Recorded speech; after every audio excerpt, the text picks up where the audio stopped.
And we are live. Welcome everyone to another Ace Attorney live stream.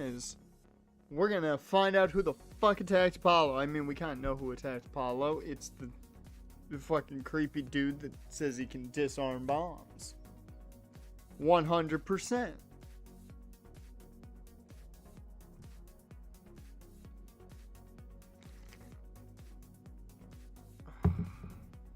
I got my Godot juice going so I can be the best lawyer I can be.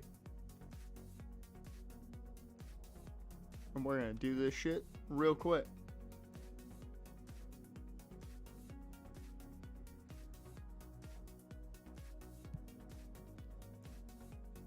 Alright. Let me stop that. Get the in-game audio going.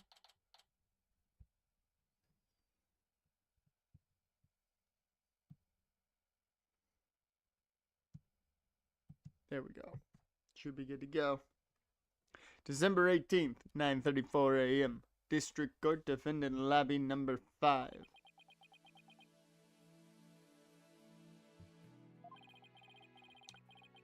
This isn't exactly how I envisioned the second day of this trial to start. But given how things ended yesterday...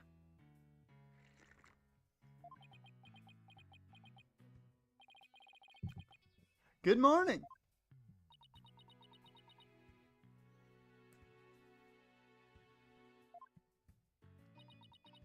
Yeah, we're all not feeling great after seeing Apollo be assaulted and left for dead. To make sure. Here we go.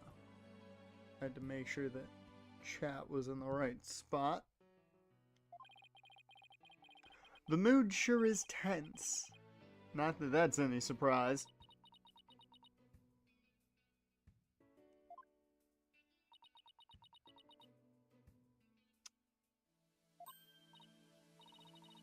Oh, hey, did you read the paper this morning, boss? Huh? The paper? That came out of left field. You didn't read it? Then you don't know the big news. Somebody spotted an abominable snowman way up in the mountains. Tell me you know the difference between a paper and a tabloid, Athena? It might show up in the forest where you live, Junie. So you'd better watch out, okay? Yeah, she's a little more worried about Apollo now in like a full body cast.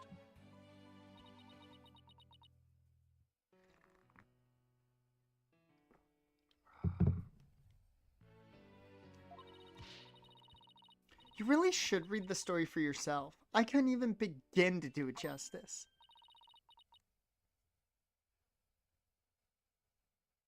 She said the word. She said the word. I can't believe she said the word. Justice? The word. Huh? Oh, poor Apollo. And it's all my fault.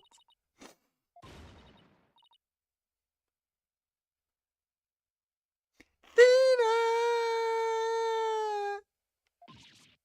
Oh, Junie, what was I thinking? I'm so sorry.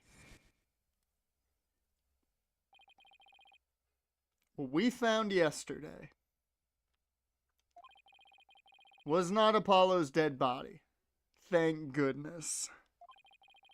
He'd been assaulted by someone with a blow to his head and was laying unconscious. We rushed him to the hospital right away, and it looks like he's going to pull through. But it was still quite a shock to stumble onto a scene like that.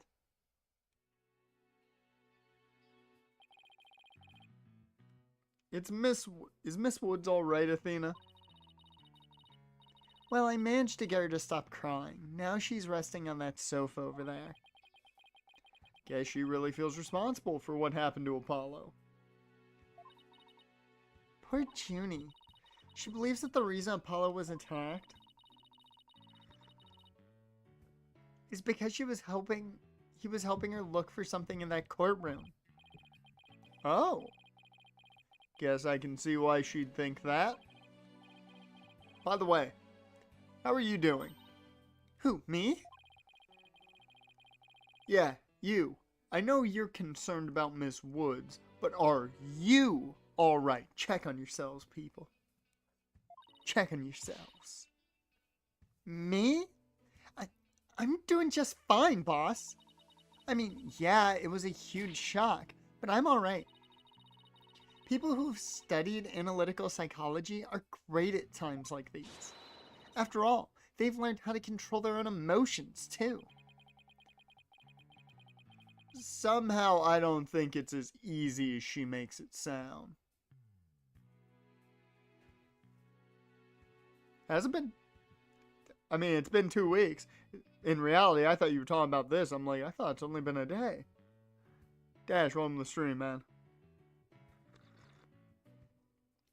How's your Thursday been so far? I will say, I remember things that happened in the last stream. I have not entirely forgot, which is strange for me. Normally the Urban Meyer sets in and you forget everything. But there's no denying she's a real trooper. Apollo doesn't remember a thing, does he? Yeah, he can't recall anything from the time right before he was assaulted. Nothing about what he was doing in courtroom number 4 or who assaulted him. The doctor said it's probably due to that hit he took to the head. So what you're telling me, Athena, is he's got CTE and there's only one suspect at all. Because Apollo was perfectly fine before the hit, and then suddenly he's not. Vontez Perfect did it. I've solved it. I've solved the case. It's Vontez Perfect. Assaulted in a court of law and losing your memory at that. I know how that feels. But who in the world would do such a thing, huh, Mr. Wright?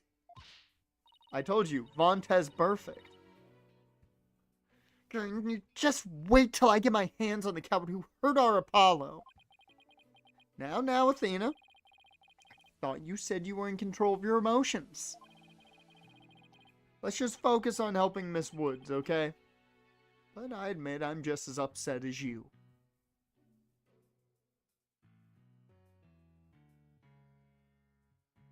Been on and off the internet for 2 hours when you woke up at 6. I mean, I didn't go to bed till 4, so my sleep schedule is shit. So, you know.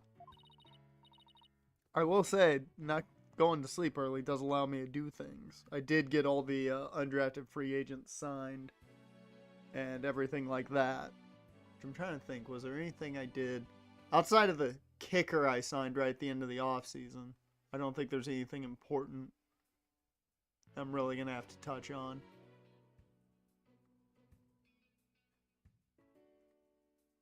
Nope. I will say Rico Dowdle is a free agent. May sign him. Maybe. Maybe not. It'll depend on how preseason goes.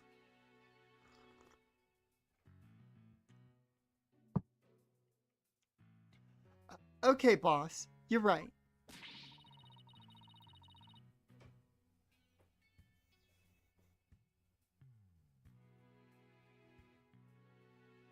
I don't remember him getting smashed in the head with a fire extinguisher. I don't entirely remember that.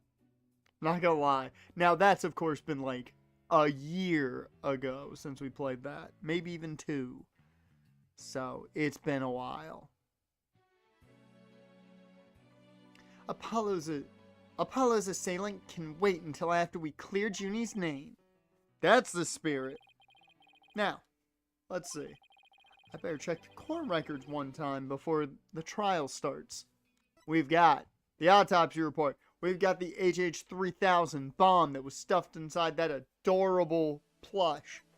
We've got a phony fanty tail, which is actually the tail to a rhino. We've got the missing remote switch to a bomb and the bomb transport case. Earth to Mr. Right. I'm ready whenever you are. Alright. Let's get ready to rumble!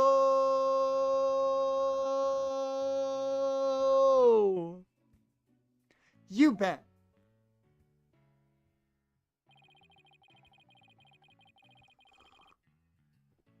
No one will ever stop me from ever doing the Michael Buffer there, because you have to be Michael Buffer whenever something says, like, ready to rumble. You got to go the Michael Buffer route there. There's no other thing you can do. Those are just the rules. I don't make them.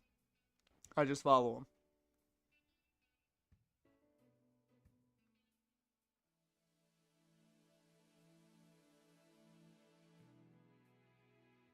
I don't remember them ever, like, trying to make a reason for the tutorials. I always just took it as, okay, this is the first this is the first trial. You remember how to do this, and it's like, yep. You gotta do this. For me, the explanation was just like, just remind yourself how to do it. With everything that happened with Apollo, I don't have time for a proper investigation. I can't let that stop me, though. I have to get this right for Miss Wood's sake. And Apollo's, too.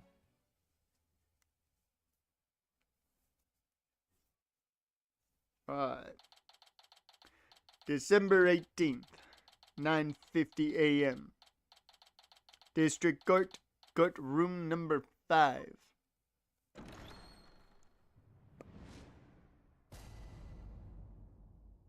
All rise. The Honorable Judge Wattpad in attendance.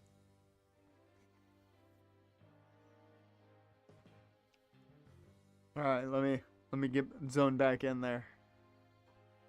Court will now reconvene for the trial of Juniper Woods.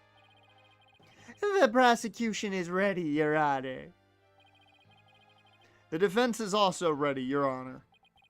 Now then, I believe I instructed the prosecution to further their investigation.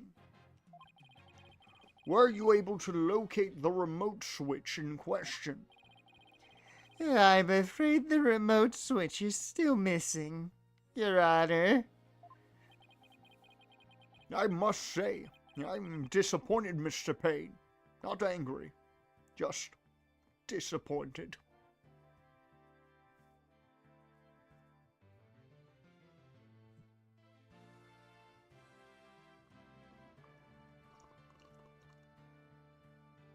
Yeah, normally it's either the first case or they're like, hey, you remember how to do this? And it's like, okay.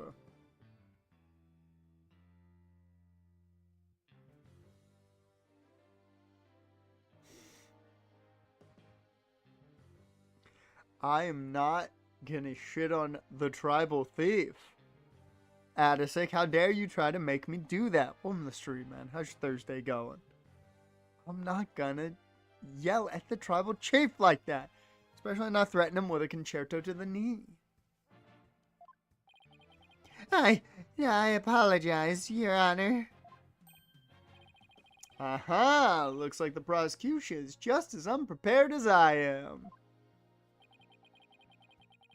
There is a separate matter, however, that I would like to bring up during this trial. A separate matter, you say? And what might that be? Just the drunk mom. I like calling it the drunk mom. I assume you are aware that another incident occurred during yesterday's trial.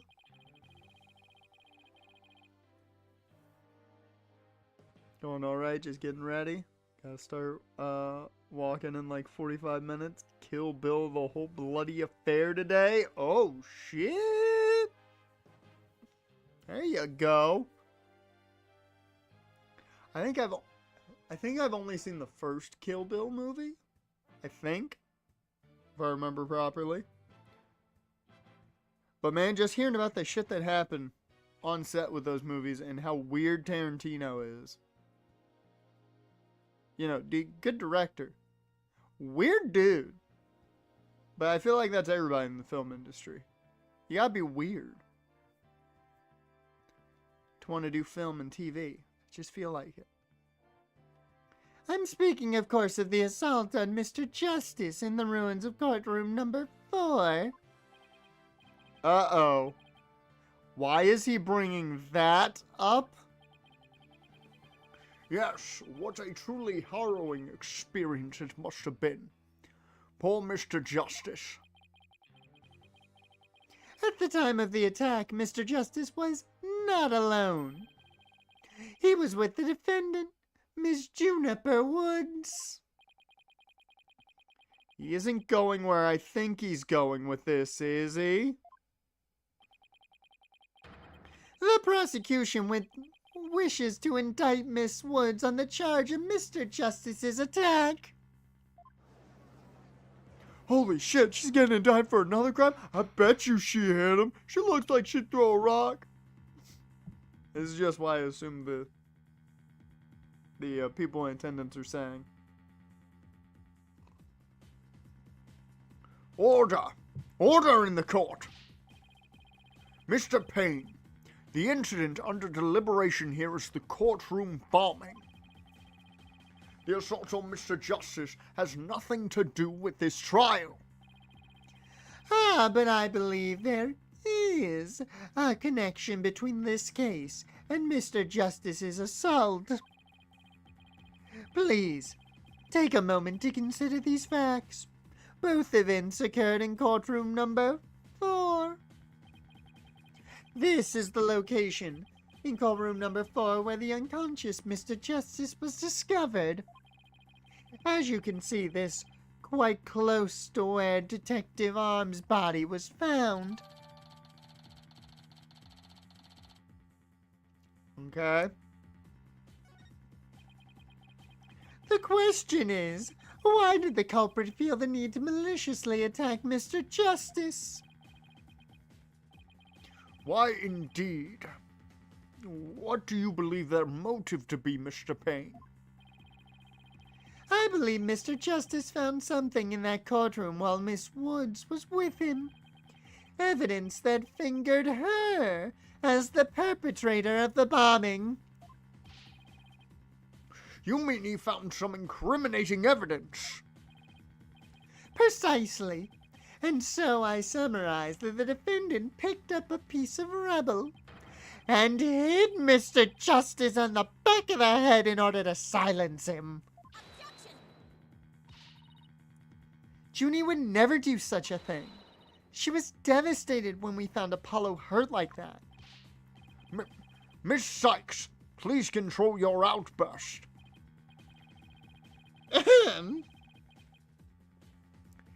It is the prosecution's belief that by deliberating on Mr.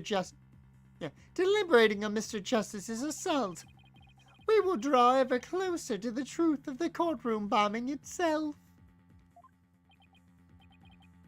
Very well. Miss Woods is hereby officially indicted on the charge of assaulting Mr. Justice.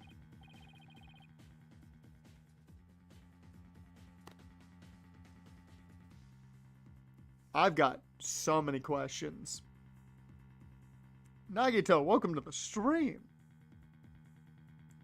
Don't do any weird things that Nagito would do. Don't do that. In all seriousness, welcome.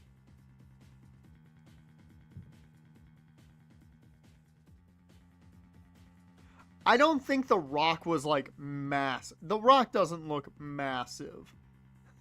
It looks like a big enough rock to cause some damage. I think if he was, beaten to death, then we might start questioning if she's got the power to do it. But he was only unconscious. I don't think they're thinking that it was the biggest rock on the face of the planet. What? Why are you listening to Mr. Toupee over there? Although, considering our conversation yesterday,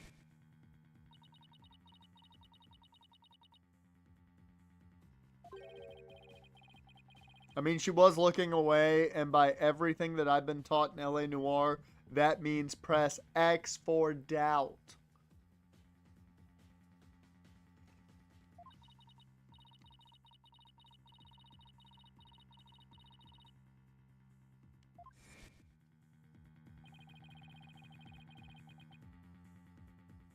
Maybe the two incidents really are related after all. I would like to start by hearing from the defendant herself. Very well. Bailiff, please bring Miss Woods to the witness stand.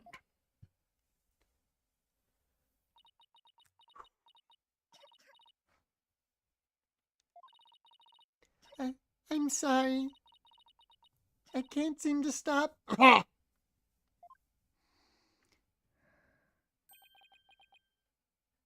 Miss Woods. Guess she's still really upset about Apollo. Miss Woods, you went to the ruins of courtroom number 4 with Mr. Justice, did you not? Yes, I did. Good, good. If you would, then, please testify about what happened to the court.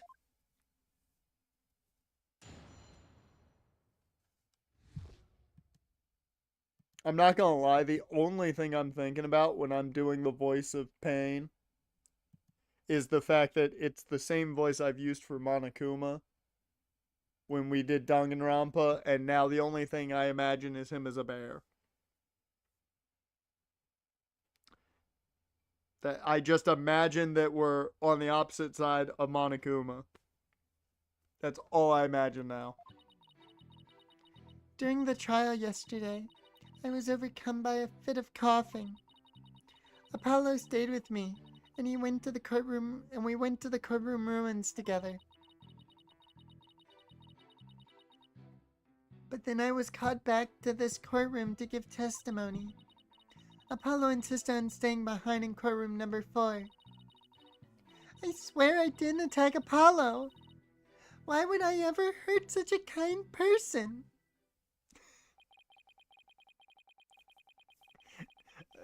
I like that. Just It's prosecuting time. A witness has been discovered.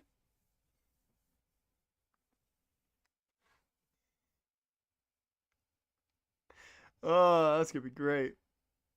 Oh Lord, there we go. That's the crossover we didn't know we needed. Danganronpa meets Phoenix Wright. So, Mr. Justice stayed by your side while you were feeling unwell. What an admirable young man. I thought his loud voice was his only outstanding feature. He may look like a little imp at times, but Apollo can be really nice too.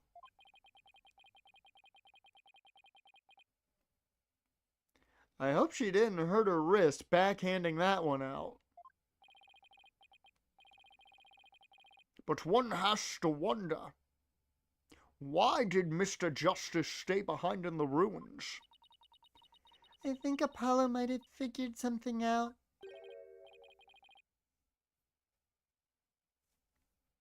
Yeah, but we're not getting like Phoenix Wright up here trying to defend Junko Inoshima at any point. That's what we need.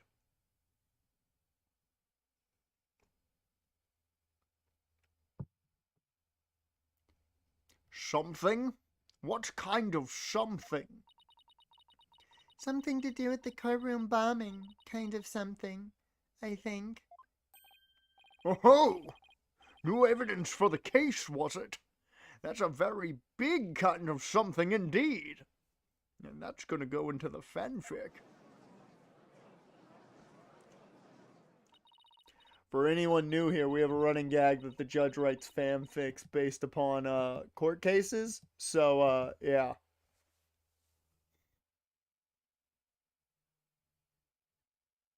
And it all started because he got a little too enticed with April May. I believe so. He mentioned looking for some evidence when I was called away. Just as I thought. There is a connection between the two incidents, but the defendant has told a very big lie, Your Honor. What lie is that? When she learned Mr. Justice would be looking for evidence, she attacked him. She attacked him to give herself the chance to destroy that evidence. No, I would never. Miss Woods repaid Mr. Justice's kindness with violence. We found the proof of her foul deed there in the courtroom ruins. There's a Danganronpa Ace Attorney fan game? Of course there is. I don't know how I didn't think there would be. That makes way too much sense.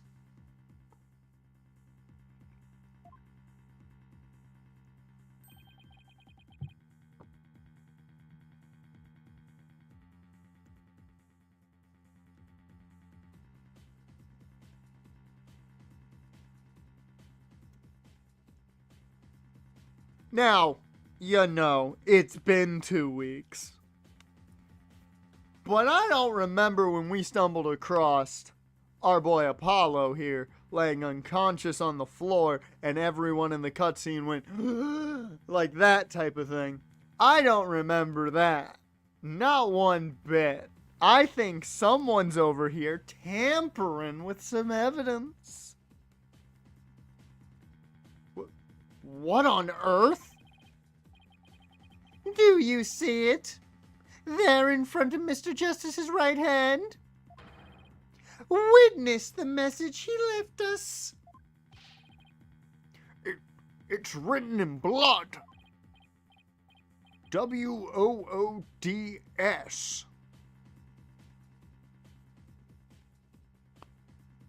So there's an Ace Attorney fan game or series of everything? Is that what you guys are telling me now? That the Wright & Co. law offices just became very, very busy?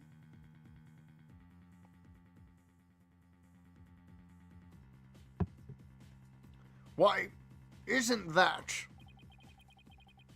That's right, Your Honor. It says Woods in capital letters. What? I submit that Mr. Justice left us with the name of his attacker before he fainted. And then he whited out and had to be sent back to the Pokemon Center. No, that can't be true. Why would Apollo write my name? Mr. Wright, the nerve of him leaving that message. Why would he do this? Hey, don't take it out on me. I don't understand it any more than you do. Huh. Of course, gotta do the voice acting so my nostrils don't want to comply. When we discovered Apollo yesterday,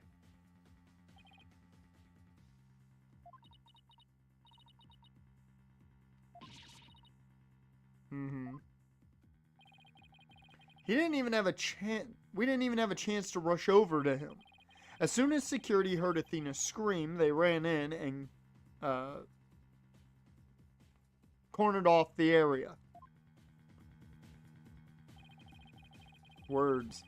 After that, they were there in courtroom number 4 with Apollo the whole time.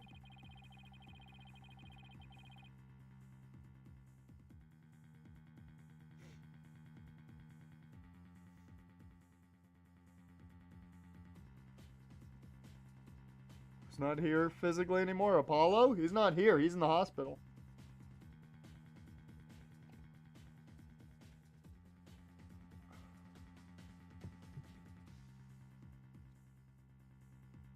Because he was knocked out cold.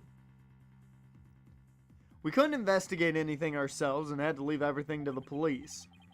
Still, I never thought they would find some bloody writing there.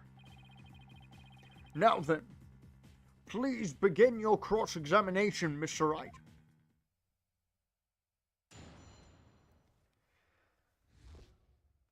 Okay, Juniper, we need some info here. This is day 2 of the first trial.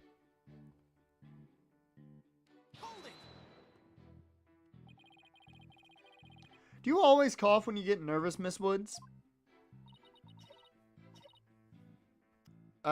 Maybe. It depends on how far we get.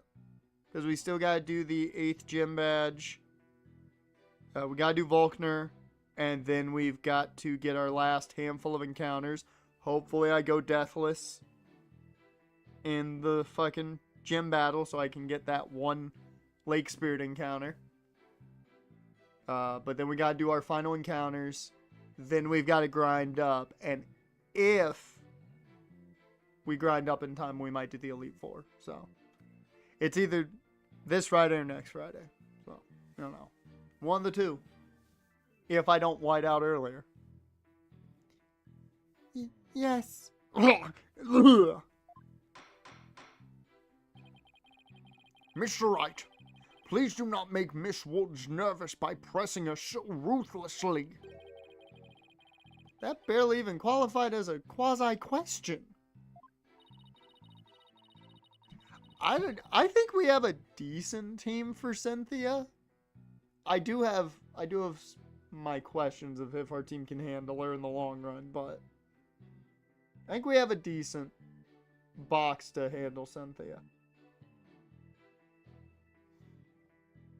Let's hope we're relaxed with a little small talk before we dive into the cross-examination. You know, ask her about her hobbies and her crushes and stuff. Her crushes? Really? I don't know about this.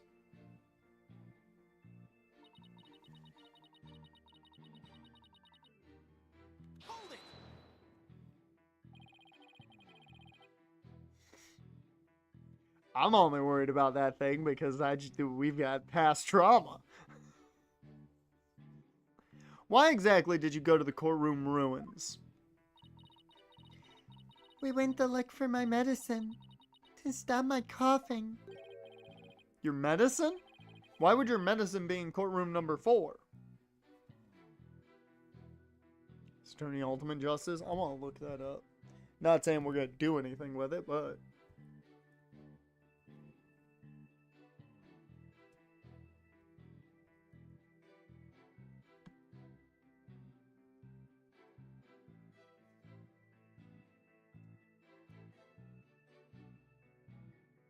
I will say I do like the logo.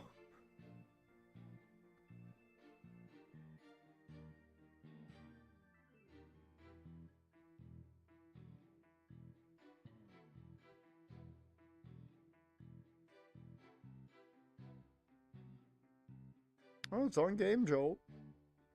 Huh.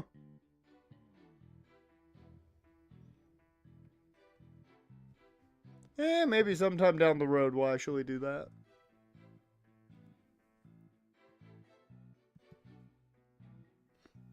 Maybe sometime down the road we'll do that. We got so much in the back catalog. We gotta flush that out first.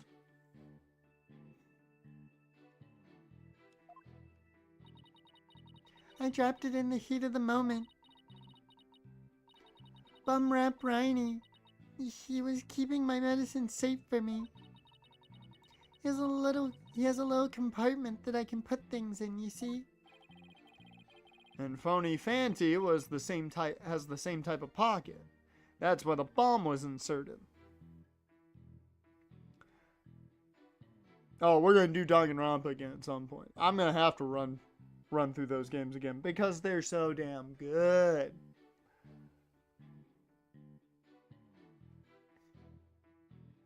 They're so good. We're gonna have to relive the Danganronpa days again. Although, if we do relive the Danganronpa days, I'll be very iffy if I'm gonna want to run through Ultra Despair Girls again, because Ooh, that one's rough. That's why we censor a certain word in this chat.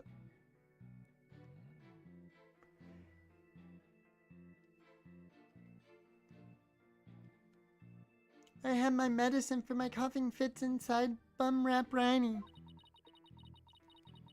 When I told Apollo about it, he said he'd help me go look for him. There was so much rubble in there. I was worried, but there was no rubble or anything in front of the witness stand. So when we got inside, Apollo went straight there.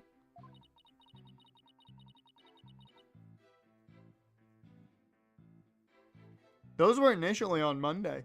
Fun fact. That was before Visual Novel Thursday became a thing. Because Danganronpa was the first game I streamed when I started doing streaming, like, full schedule. Yep.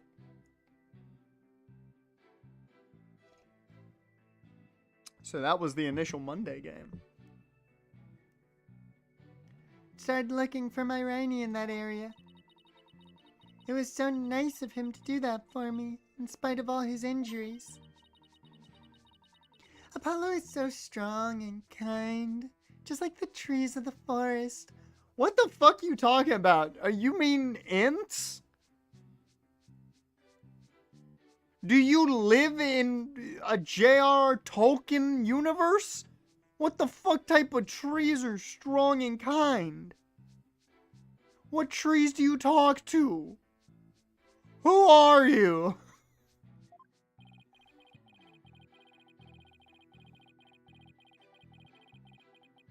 The way she makes him sound, you'd think Apollo was some kind of ancient god. Or an Ent. Oh, wait. So that's why you went to the ruins. I see. That seems to be quite an important fact. Please add to your testimony, Miss Woods.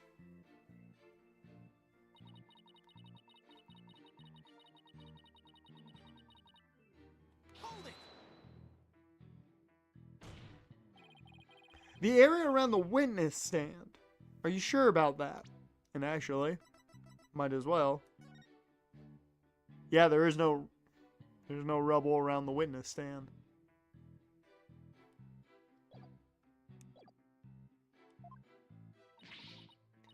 I'm sorry. Did I say something wrong? She's the Lorax. She speaks for the trees and will break your knees.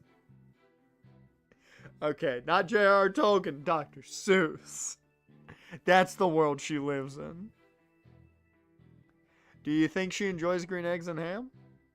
No, of course not. I was just testing my hearing. Must not upset her. Must not upset her.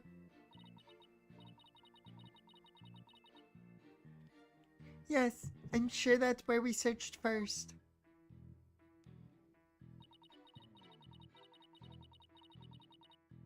Hold it! That was when you were called to the stand after Mr. Tonate's testimony, right?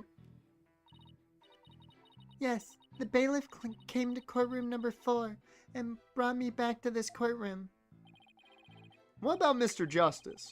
Did he come with you, or did he stay behind? Apollo insisted on staying behind in courtroom Well, freaking. She does not like green eggs and ham. She does not like. She doesn't like Sam I Am. Hold it! Oh, poor Sam, man. I would eat green eggs and ham. I would eat them, Sam I Am. Better not ask her about Apollo. I know. I'll use some small talk here to get her to relax a bit. Do you have any hobbies, Miss Woods? Hobbies? Oh, well, I love growing vegetables in my garden. And I love to knit. I like sewing, too. I made this outfit myself. That's pretty impressive. Keep it up, Mr. Wright. It's working. Now ask her if she has a crush on anyone. So, is there anyone in particular you like right now? Mr. Wright! Is that question even remotely related to this case? To this case? Not really.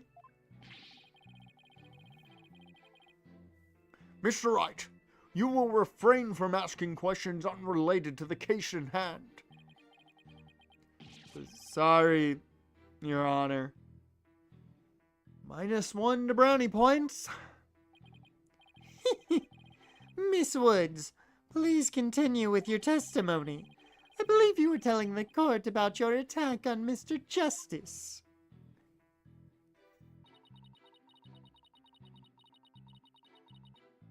Hold it! Your head candy, she's vegan. I can see that. So you think Mr. Justice is kind? Yes, very kind. He rescued me. He's like the sun, strong and warm. He makes me feel strong too. Okay. The only adjectives I associate with the sun are sweltering and oppressive. But then Apollo got hurt and it's all my fault. Junie, Apollo's going to be fine. He's just like the sun, right? Well, the sun doesn't just drop out of the sky. I mean, it will eventually, like, burn out. So, you know, that'll happen eventually. You really think he'll be fine? But the sun does go down at night. Then that means Apollo can... Mr. Payne, I do not think much of men who make young ladies cry. Yeah. So Apollo was trying to help Juniper. Who knew that Apollo could be such a sweetheart? Must have been pretty hard on him, too, with all that rubble everywhere.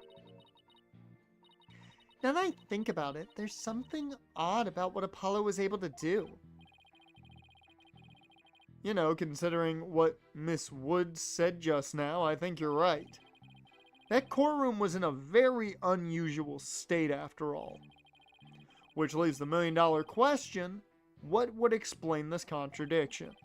Anyway, let's see what happens when I present what I suspect is our answer. Alright, well, normally, when they make you add something, normally that's the answer.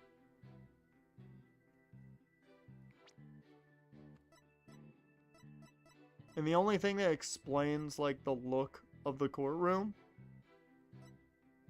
is this.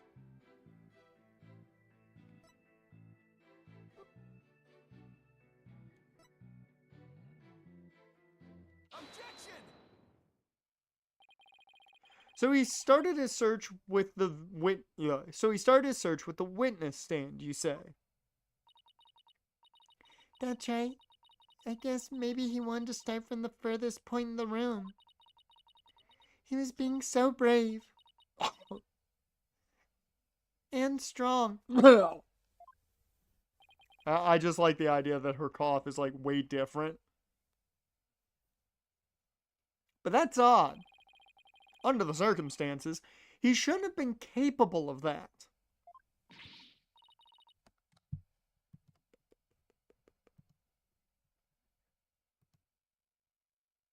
Good old bots. But he was. And he still is. You might not look it, but he really is brave and kind too. No, that's not the part I'm finding fault with. Someone has a crush on Apollo. Nudge, nudge, wink, wink. What you are claiming is something no one should have been able to do. But I should think that anyone can be brave and kind if they wanted to be, Mr. Wright. I mean, I've written in my fanfic plenty. True, anyone can be brave and kind, but if you would please take a look at this diagram. With the courtroom in this state, how was it possible to walk up to the witness stand?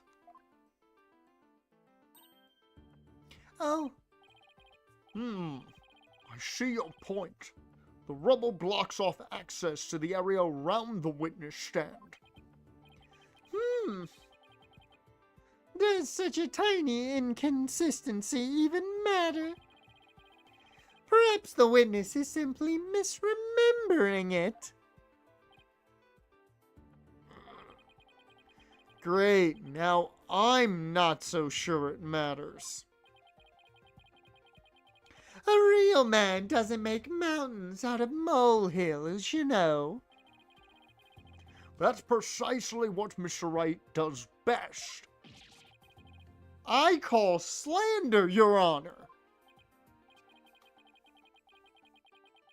So was it really impossible to approach the witness stand? I have to say, it's a bit hard to tell with any accuracy from just this diagram. Mr. Payne, do you have any other photos of the crime scene? Let me see, Your Honor. Yes, I have one more.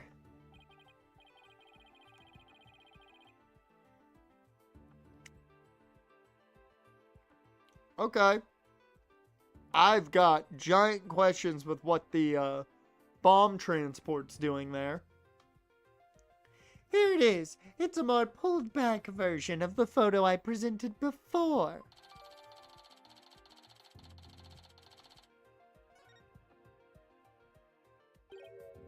Huh. What's that hunk of metal on wheels?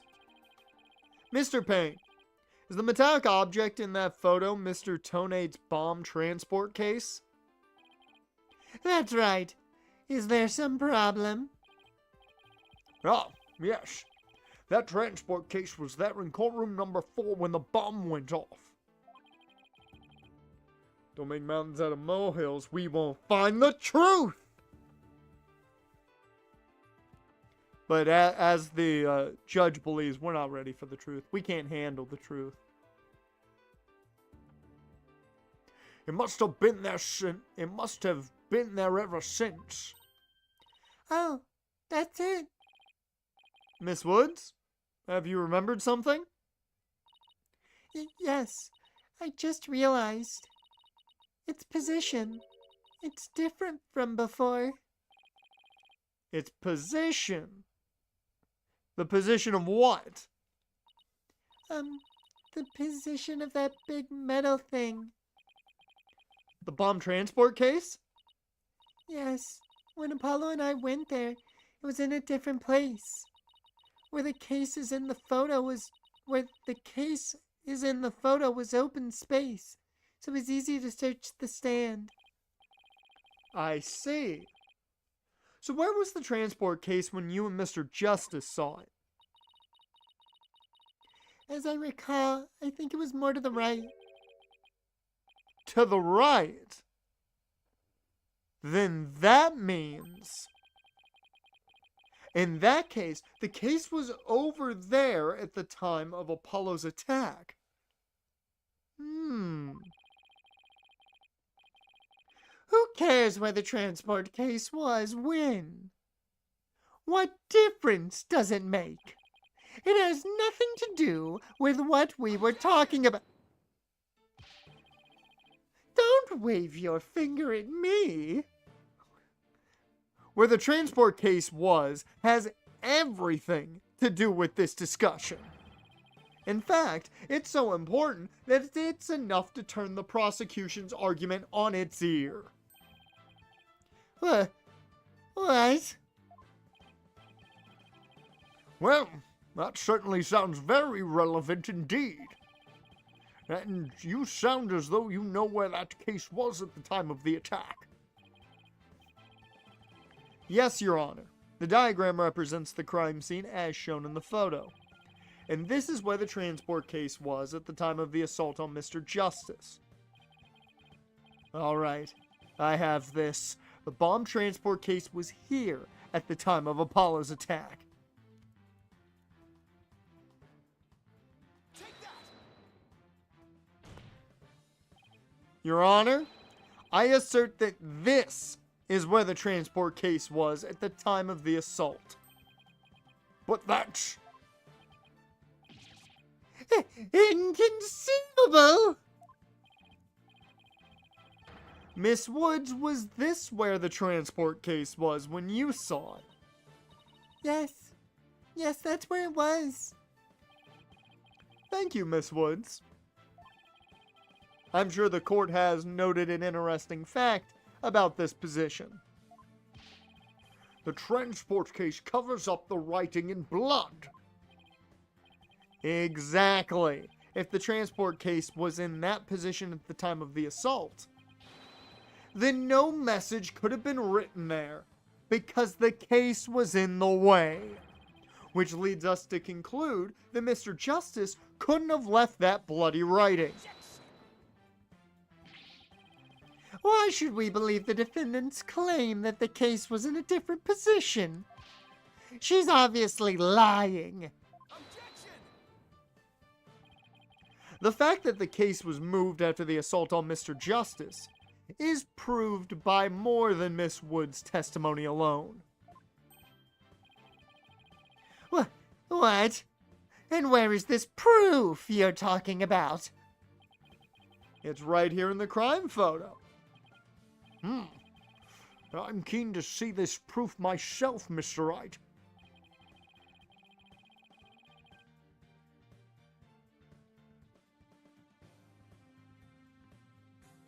Oh, I see what he's talking about. At first I didn't see what he was talking about, but now I see it.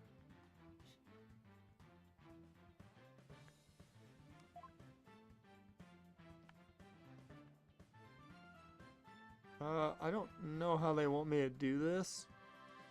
But I think it's the scuff marks. Maybe I'm wrong because they do go all the way over. Take that! All the proof you'll need, Your Honor, is right here. I'm afraid I don't follow. Mr. Wright, I'm sensing feelings of doubt from you. Which means you're just taking a wild stab in the dark, aren't you? Ouch. You're good. I bet you can also tell how I'm about to feel in a few seconds, too. You just earned yourself a penalty. I mean, I thought it was the scuff marks. Maybe it's not.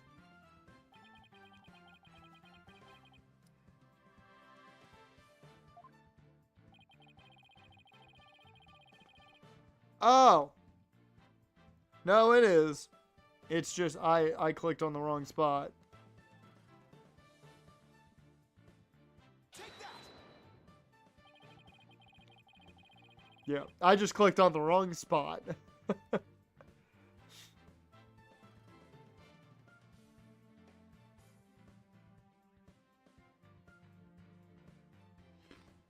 Whew.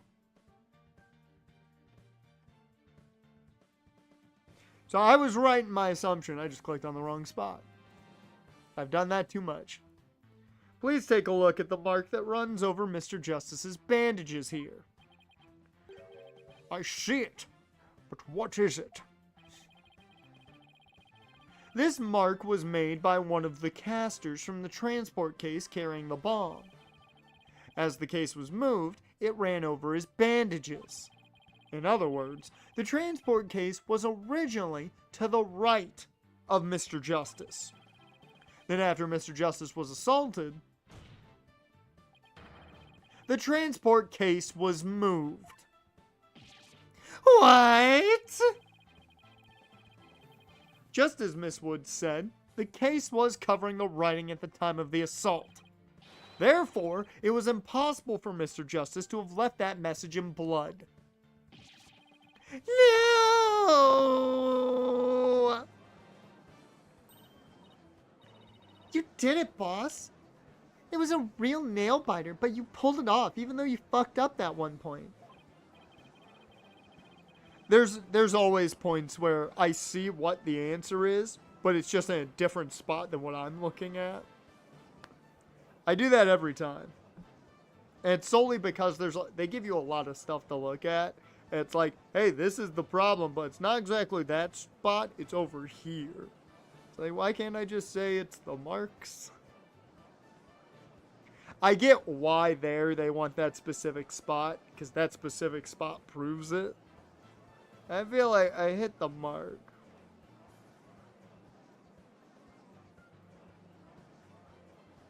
Like, I don't see it as me failing on that one just because I was right on it.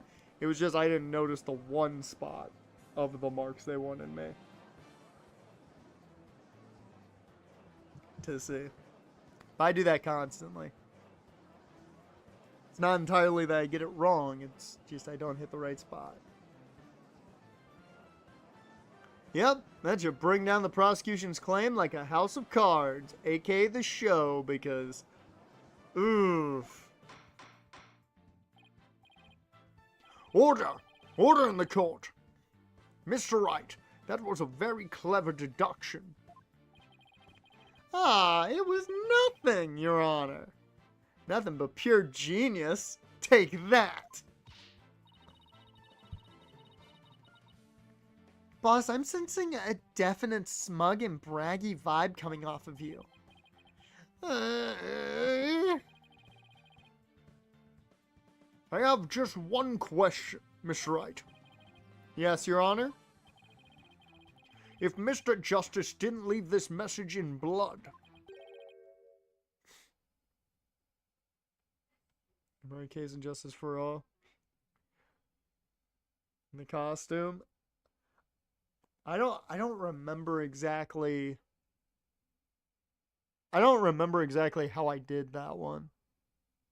I mean, it's on the... You can watch that over on the other second channel. Over on the other channel that has all the... Has all the other streams cataloged, but... Or archived.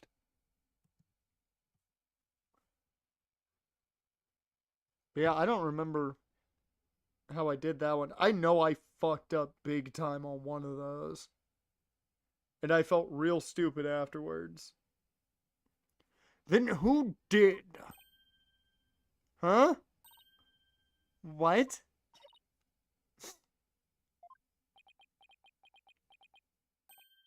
Oh! Well...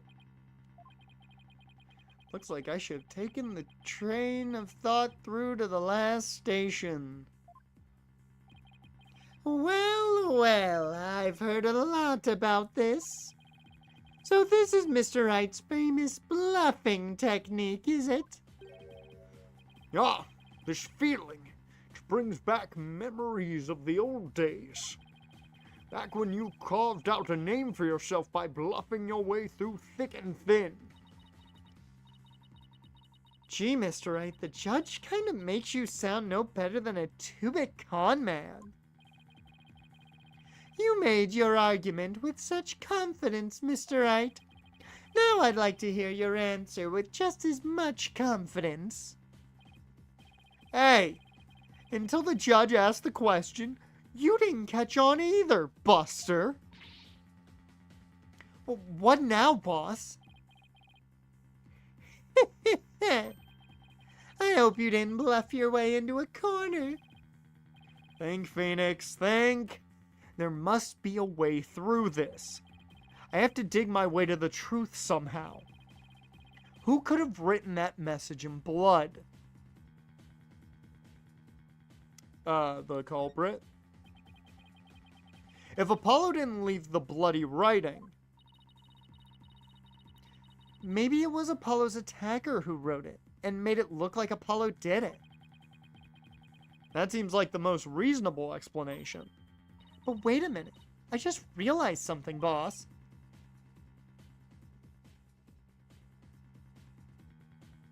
Isn't Winston? This is Gaspin. Yep. Yep, this is brother.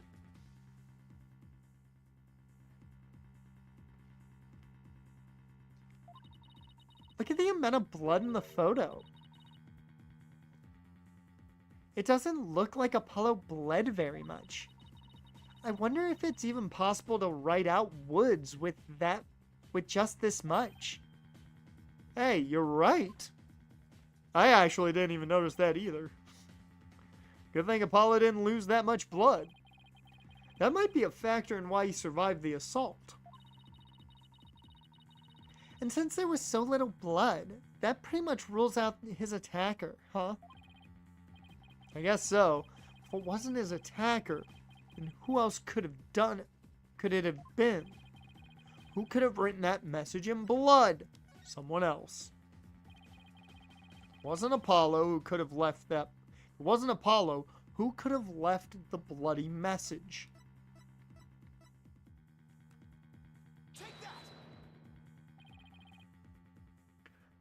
This person left the bloody writing. And what do you base this claim on? Do I really need to base my claim on anything?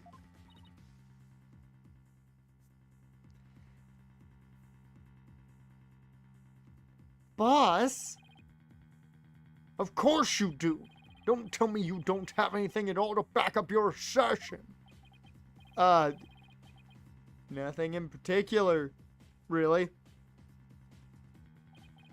That won't do, Mr. Wright, but penalty will make up for your deficiency very nicely.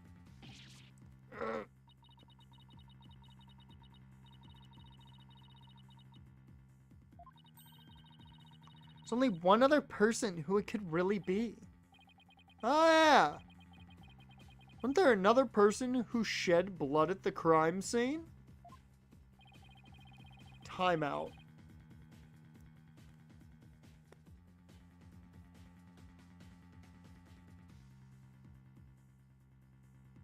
No.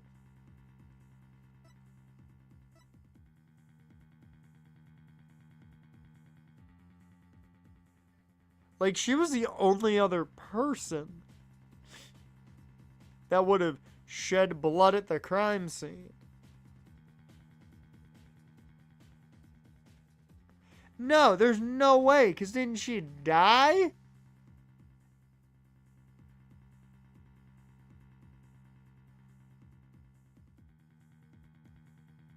Take that!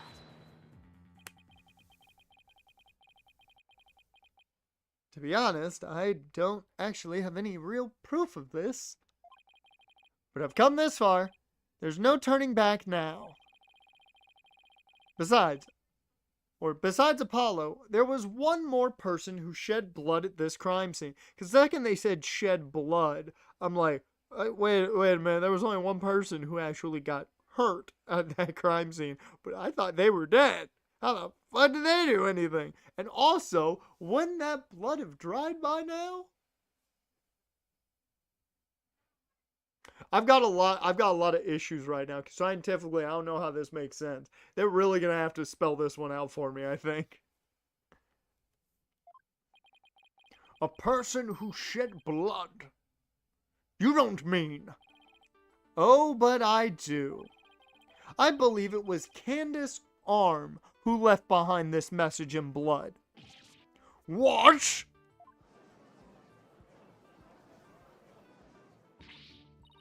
What? Detective Arm?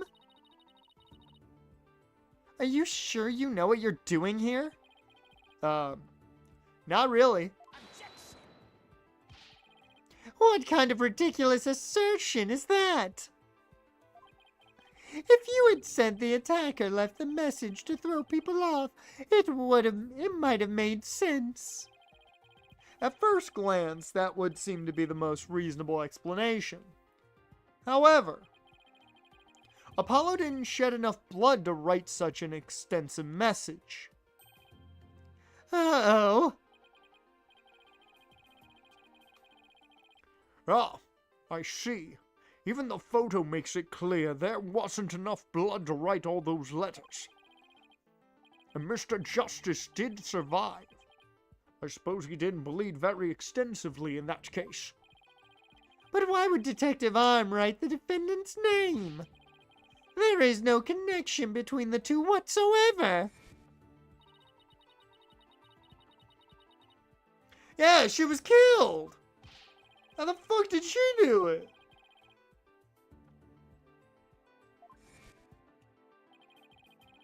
They had never even met each other.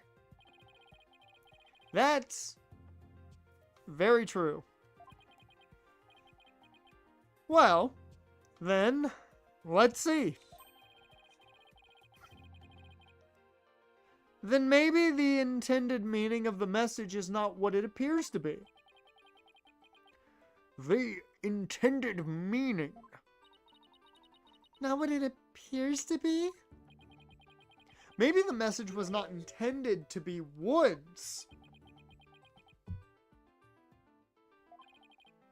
Coming from you, that's quite the bold statement, Mr. Wright. You wish to assert that this bloody writing could have some other meaning. Yes, Your Honor.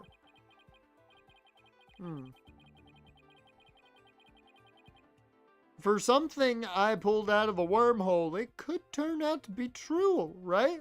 Objection! I do like him saying something I pulled out of a wormhole. It clearly says woods, as anyone can plainly see. What other meaning could it possibly have? Objection! But Candace Arm was a detective. Maybe woods only means something to the police. Like a police scanner code, for example.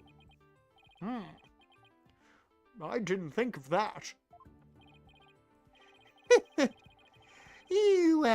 You may have heckled his, you may have tricked his honor, but you'll never get the best of me. I have a thing for studying on the weekends, as you may have already guessed.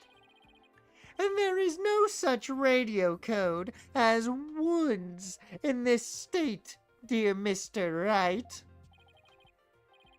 Is that a fact?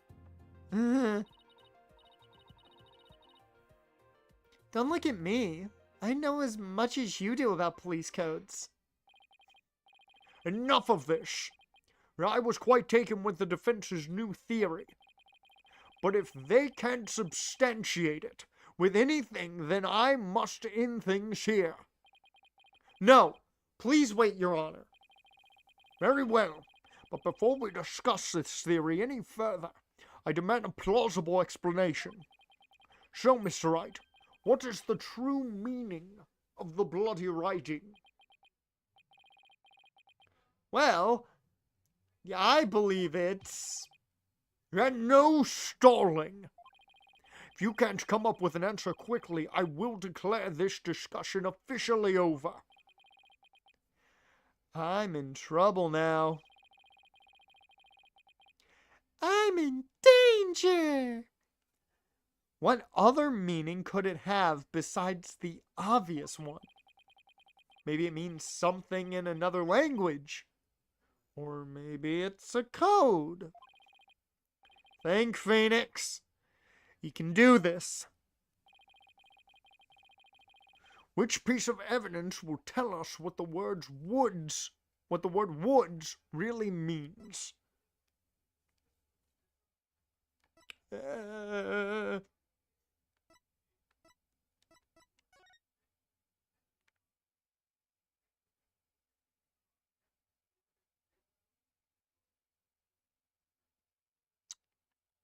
Uh-huh.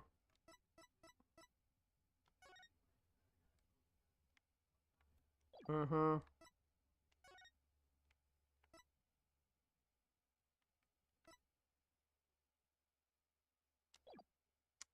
I think I know. I'm pretty sure now on this one. I'm pretty sure it's the bomb transport case. Because, I mean, L10015R, I see how you can get woods out of that. So, I'm gonna say it's the bomb transport case. Take that! The bomb transport case. I've about had it up to here with your shenanigans, Mr. Wright. Take a look at the numbers on this case, Your Honor. L10015R. Doesn't this string look vaguely familiar? L100. What does that have to do with anything? What could those numbers possibly have to do with the case at hand? Now, please take a look at the bloody writing shown in the crime photo. Oh.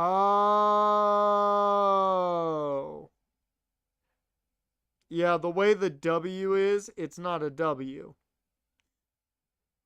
Yep. Oh, I think I see it. That a girl. That's one on my side. It says woods. Or, you could say it's a horse of a different color, Your Honor. The first character isn't a W. It's actually an L and a 1. The next two are zeros. Oh, my goodness! The true meaning behind the bloody writing isn't Miss Wood's name. It's the number engraved on this bomb transport case. What are you talking about? The next part doesn't make any sense. The next number is a 1, but the bloody writing says D. But the number on the case and the bloody writing can be made to match up quite easily. This is how the number on the transport case can be made to match the bloody writing. Well, it's not read it backwards, I can tell you that much. I mean, I gotta remember what the numbers were. It was what?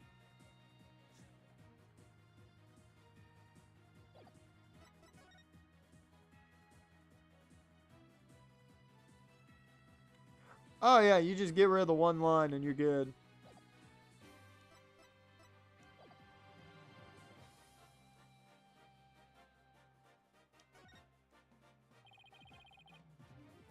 All you have to do is erase one line from the writing. Erase one line from where? Anywhere you like. Anywhere I'd like. Alright, I'll erase one of the O's. Woods. And what's that supposed to mean? Your state of mind. I believe it stands for wise, optimistic, dauntless, and serene. This is one thing I like about getting things wrong, is you get fantastic dialogue. So I guess it's 2 lines then. Guess it's 2 lines. Boss, what in the world? This is no time for a psychology test. Can't say my state of mind is exactly serene right now, Mr. Wright.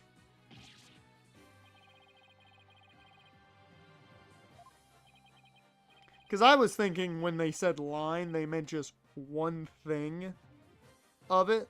So, like, the thing on the D is where my brain was going with that. See, I'm overthinking it, and it's not read it backwards. There's no way it's read it backwards. There's no way it's read it backwards, right?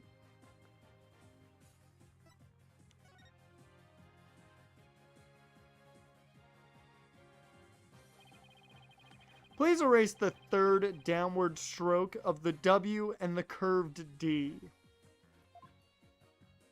Oh, okay. I see. They wanted you to get rid of that part of the W. I was just thinking about the D. I wasn't thinking about the W when it came to erasing something. Well, would you look at that? Oh, and there's also a little bit of blood right there too in the rubble. So Yeah.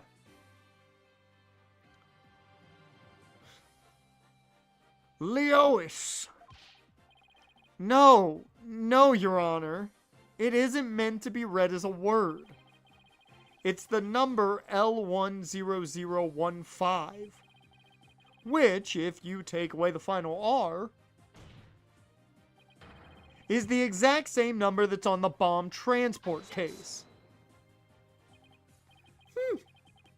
Erase 2 lines and they match up, you say? Well, I can change anything into anything else simply by erasing 2 lines. What if we erase 2 lines from your name? Would you be happy as Mr. Ra? Well, would you, Mr. Rye? That's only right spelling. The only right spelling is right. Okay, I'm doing pretty well here. I think I've drawn the right conclusion. Detective Arm's real message to us is the bomb transport case number. Your Honor, the 2 lines were added by the real culprit to intentionally mislead people. What? The original message Detective Arm left behind was the transport case number, but whoever assaulted Apollo changed the message. If you're right, boss, then what do you suppose Detective Arm was trying to tell us? Good question. What does this number represent?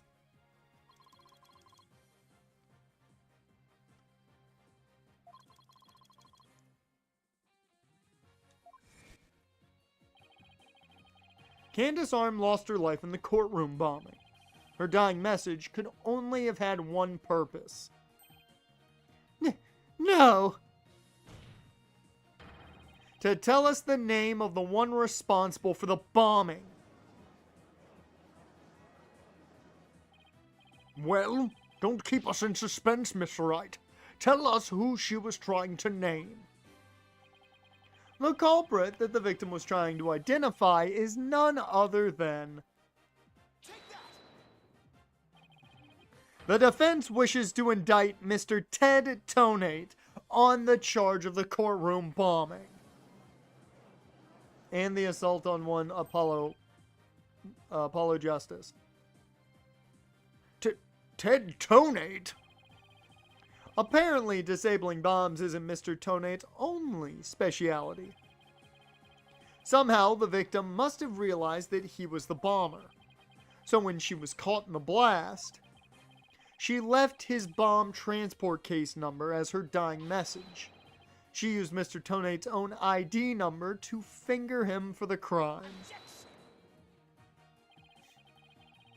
Why would anyone go out of their way to write an ID number? Wouldn't they simply write the person's name? He's got a good point there. What do you have to say to that, Mr. Wright? That only Detective Arm would know the answer to that. But allow me to offer a theory. A bomb theory. Thanks for watching. Perhaps Detective Arm couldn't recall Mr. Tonate's name in the heat of the moment. As I recall, this was the first meeting between the two. It's entirely possible they wouldn't have been familiar with each other. Or maybe using the ID number was a way to hide its true meaning from the real culprit, thus lowering the odds that they would erase the bloody writing. But no matter what the reason, the important thing is the meaning behind her message. The fact remains, she wrote Mr. Tonate's ID number.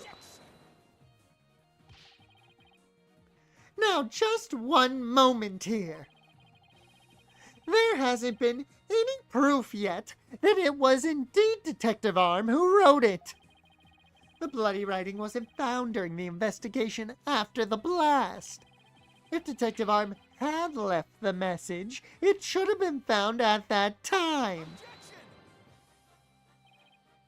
Naturally, Mr. Tonate hid it before anyone could discover it.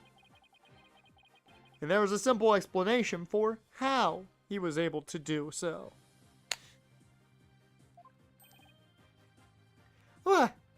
What?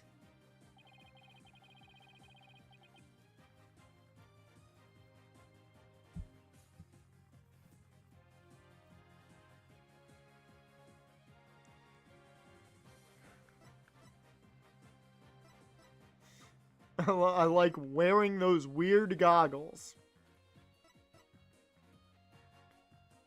I will say 2 of these make sense. I'm also just gonna save to save. I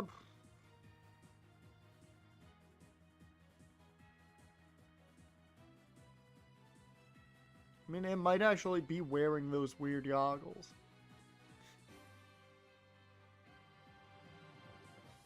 Because if they're like infrared, he would see the blood easier.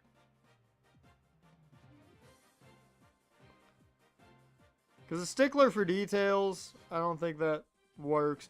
First, to find the body, I get. But I'm gonna say it's wearing those weird goggles. Mr. Tonate was wearing those weird goggles of his. Thanks to them, he was able to notice Just the... do it! Make your dreams come true! I have to make sure that the sound alerts are working. I can hear him. I hope you guys can.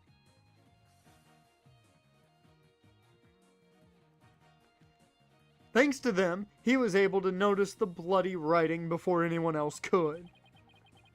That super extendo binocular vision of his. I mean, how weird is that, right? I agree that's pretty strange, but I don't see what it has to do with the bloody writing. Mr. Wright, I don't appreciate careless accusations based on flimsy assertions. Penalty! I still think those goggles are pretty weird. I mean, come on, right?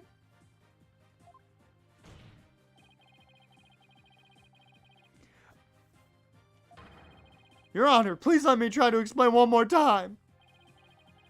It's my last opportunity. First, to find the body is the only one that I think, like, fully makes sense, but you know, he could be stickler for details. The first person to discover the bloody writing was Mr. Tonate himself. Oh, he did. I entirely forgot he said he was the first one in the scene. Legitimately. I forgot that. When Mr. Tonate saw that when Mr. Tonate saw that the victim had written his ID number, he used the bomb transport case to cover up the bloody writing as a stopgap measure. Oh, so that's why the message was under the transport case. He didn't have enough time to try and scrub away the writing. If he didn't report the body right away, he would look suspicious. Oh, a week is too long. I forget things from week to week. Dash, you've seen it plenty. I forget things very easily. We know this. My long-term memory is not the greatest. My short-term memory isn't bad. Like, give me a, like, matching game. I'm pretty good at that. You make me wait and then have to come back to something, I'm like, oh. I don't know about that. You ask me who the Jags selected with the, like, 160th pick in, like, 2015, I will remember that. Even though I don't think they had the 160th pick in 2015. And now now my brain's like, you gotta know.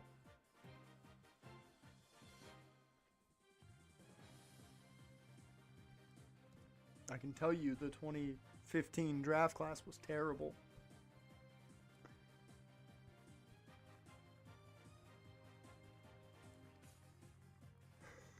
I only took one, and it was right here. That's the only one I got hit by. Actually, that class wasn't as bad as it could have been. That was Dante Fowler and TJ Yeldon. TJ Yeldon was solid. But we did go 5-11. They had the 180th pick, and that was Michael Bennett. Oh, God. That was not a good pick.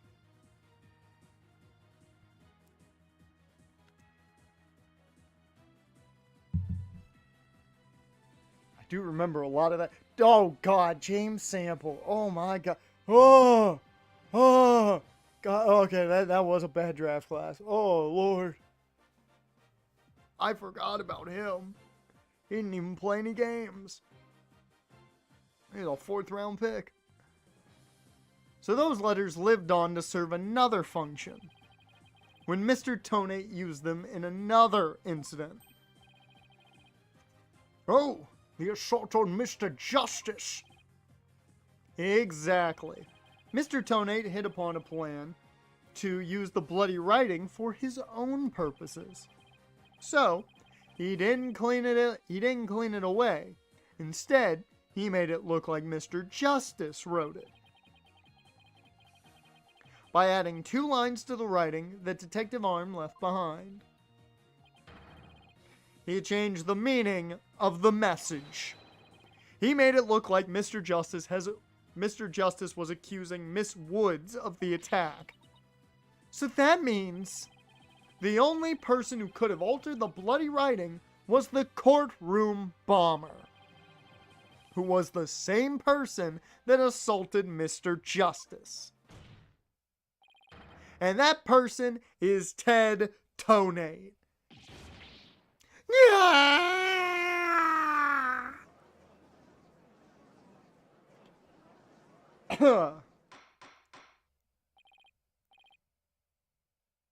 Oh, he was very injury prone.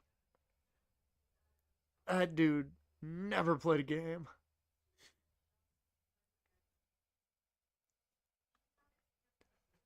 That class did have Ben Koyak, though, who has scored the only touchdown in our playoff win against the Bills in 2017. Yep, it was the only touchdown in that game. It was a play action, and he caught in the back of the end zone. There you go, if you want to know how my memory works. Order in the court!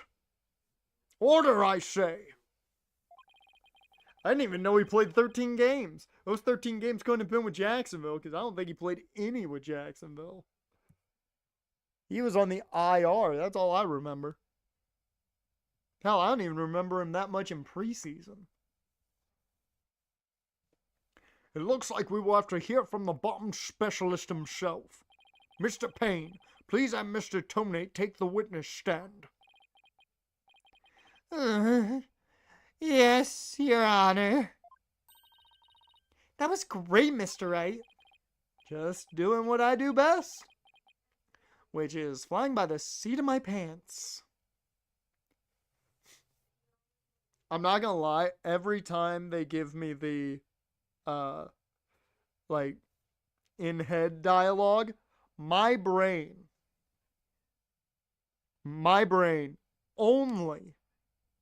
only thinks about, him being Ace Ventura.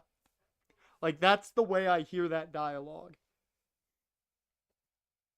I just hear Jim Carrey, and I think it works perfectly well. Oh, you're talking about Michael Bennett. I thought you were talking about James Sample. James Sample was awful. I do remember Michael Bennett making a few plays in preseason. I don't remember him playing, like, doing really much in the regular season.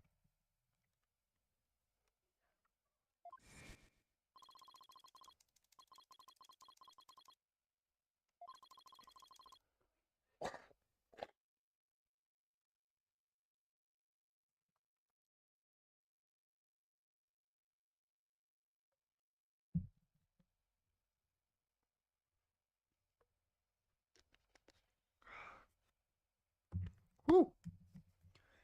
I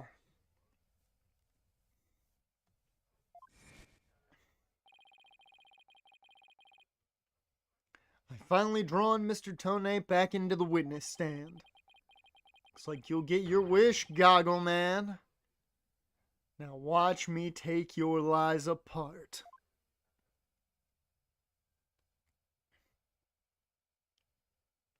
Alright, before we get to Mr. Tonate here, I am going to quickly go get some tissues to try and clear out my sinuses. So I'll be back in a second.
Alright. I'm back. Mr. Tonate, I'm afraid we have a few more questions for you. I understand the situation, Your Honor. I was keeping a close eye on the proceedings from the gallery. The allegations are all laughable. Objection! Ha, ha, ha, ha, ha. I wouldn't be laughing if I were you, Mr. Tonate. The message in blood matches your ID number. The same ID number that is there on that bomb transport case. Such a far-fetched theory, no better than a tangled ball of wires.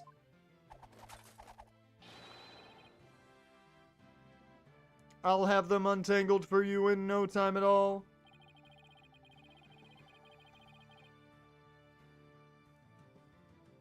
You were the first person on the scene after Detective Arm left her message in blood.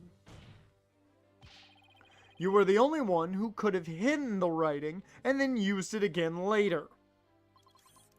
I see, I see.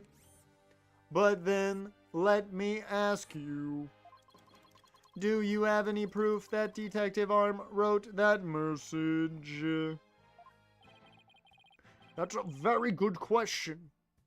Well, do you, Mr. Wright? Best way to prove that Detective Arm wrote that message is to...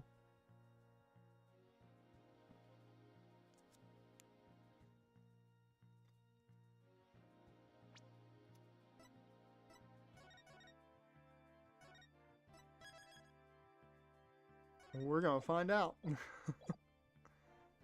I mean, I would think analyze the DNA would be the best way to do it.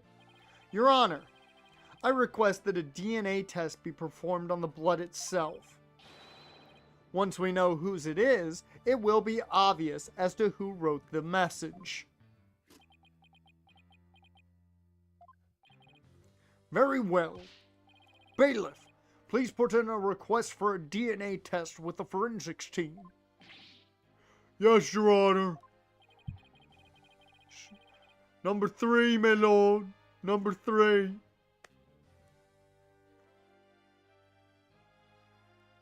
It will be some time before we have the results of the analysis. God. Yeah, we've had some pretty good days streaming where my sinuses haven't killed me, and now, of course, I gotta do all the voice acting here, and now it wants to kill me. Until then, let's hear more from the witness. I would like nothing more, Your Honor. I want the court to hear how ridiculous the defense's theory is.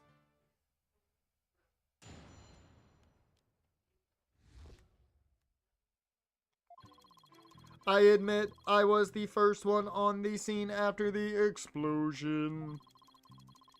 But there was no bloody writing there at the time. Anyway, there is no way Detective Arm could have written it. She struck her head on rubble and died near the courtroom entrance.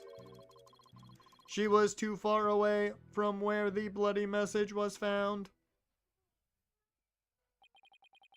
So you're saying that the victim's body was nowhere near where the writing was? Precisely.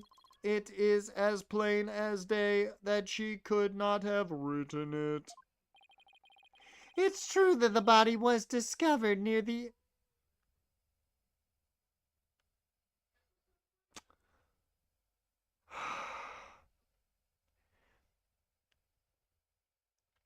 Those words were together.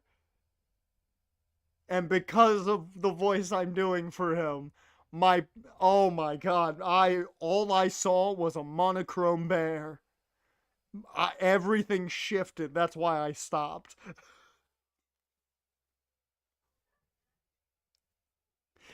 My brain just sidetracked and went, wait a minute.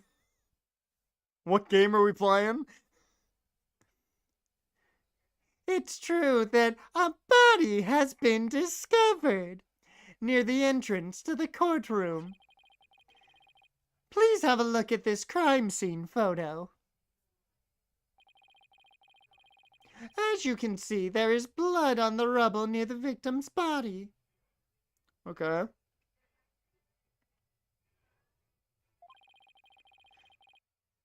She must have died after hitting her head there. I see. All right then, Mr. Wright, you may cross-examine the witness.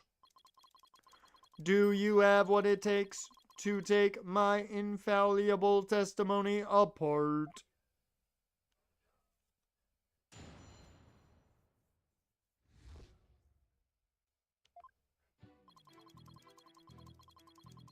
All right.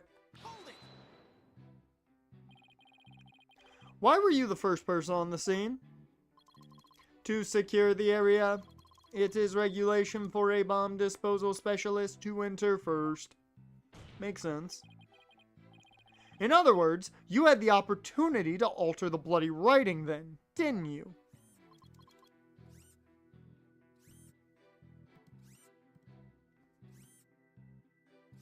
Well... Mr. Wright, please don't interrupt. Mr. Tonate is about to give testimony that will show you just how wrong your reasoning is. Darn, I think he was just about to say something interesting, too.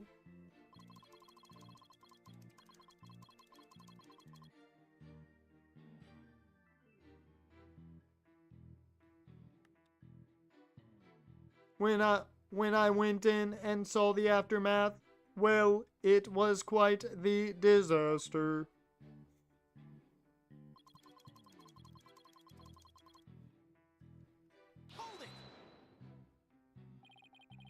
You were able to tell this even with those goggles on? With these goggles, there is no way I could have missed something like that. I can see quite well with them. In fact, I can see every hair on your spiky head. Oh, you have a few grays, Mr. Wright. What? Wait a minute. Wait, we need to know something. Let's see, how old is Apollo Phoenix at this point? He's what? Mid to late 30s? He might be getting a few grays. Not a lot, but a few grays. Poor Mr. Wright. You're always working so hard keeping your office together. Wait a minute, I don't have any gray hairs. Just kidding. Probably mid-30s, is what I would say. I object to the witness's attempt to prematurely give me gray hair.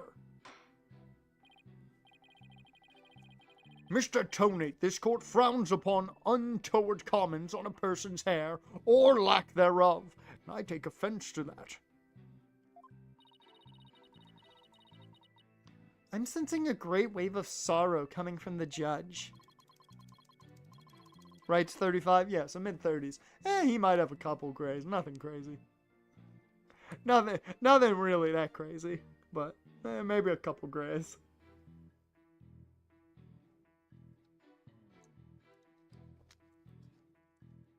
Hell, I don't know if you guys can notice. I got plenty of gray right here. And I'm going to be 2 years younger than Phoenix in 3 months and some change. So,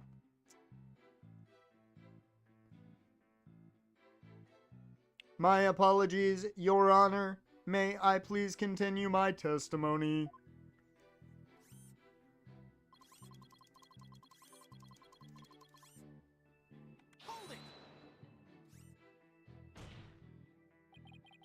If she didn't write it, then who do you propose did? Mr. Justice, of course.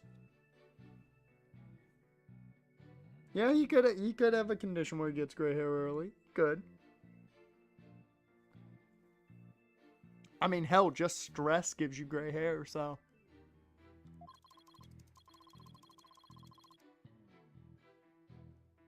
And and I found out you can counter grays by just being not stressed.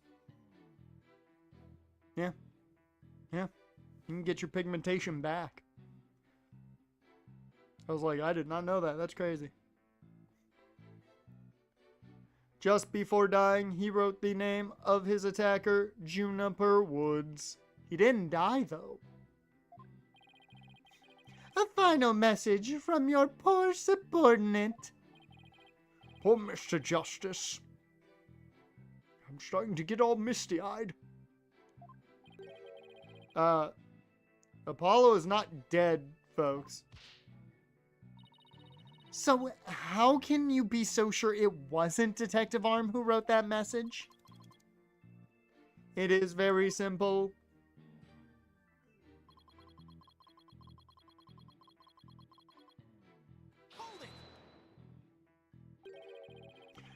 Do you imagine she was thrown back by the force of the blast? A bomb can inflict damage not only from the explosion itself. Stresses over Disney every other year. She doesn't have gray hair. I mean, it's gotta be consistent and extremely, like, poor stress. Like, for me, it's mainly YouTube stuff. I stress out over that a lot. It may not seem like it, but oh, do I. And also sleep. Sleep's another thing that I don't get a lot of that can cause it.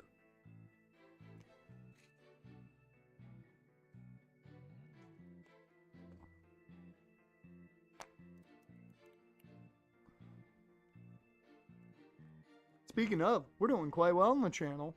I'm just going to say this, on the main channel. We're up to 91 subs. We're 9 away from triple digits. So go tell your friends to sub just so we can get to 100. Then we'll be 9,000 off, or we'll be 9,900 off of my top goal. Because my top goal is only 10,000. Because that's the first plaque. That's as high as I care to ever get. I don't have to get any higher. But also substantial secondary damage from the blast wind. Detective Arm unfortunately hit her head on some rubble. It's stated in her autopsy report as well. Cause of death, trauma to back of head. Ah, the autopsy report. I better take another look at that. I should, actually.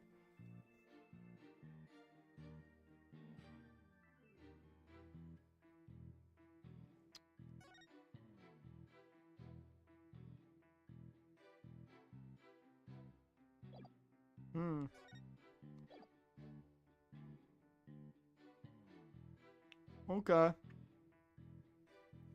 Works for Disney. Breathing down her neck. I mean, that'll stress you out. I get that. What does she do for Disney? If you can say that. If you can't, don't do it.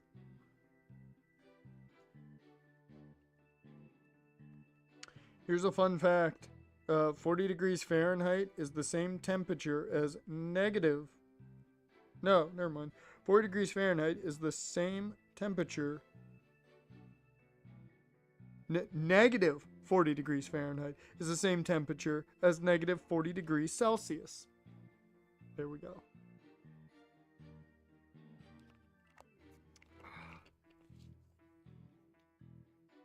There we go.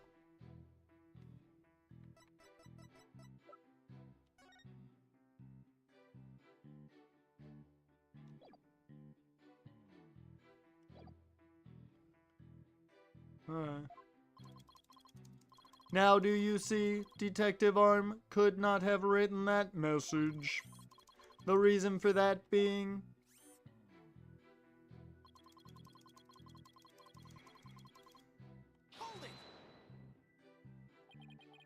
Isn't it possible she could have crawled to the area of the bloody message? If that were true, then how did she return to the spot near the entrance? Maybe she crawled back after writing it?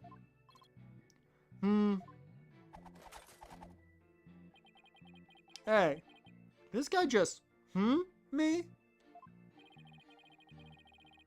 Would you like to get down on the floor and give us a demonstration of your theory? Huh? No, thank you. The victim's body and the writing are several yards away from each other. There's no way she could reach. Quite the conundrum. So that means something is off somewhere. There must be a contradiction. Maybe the body was moved. But that doesn't explain how blood got onto the rubble. What if that was done by the real culprit after the fact? If that's the case, then something about that might contradict the evidence we have.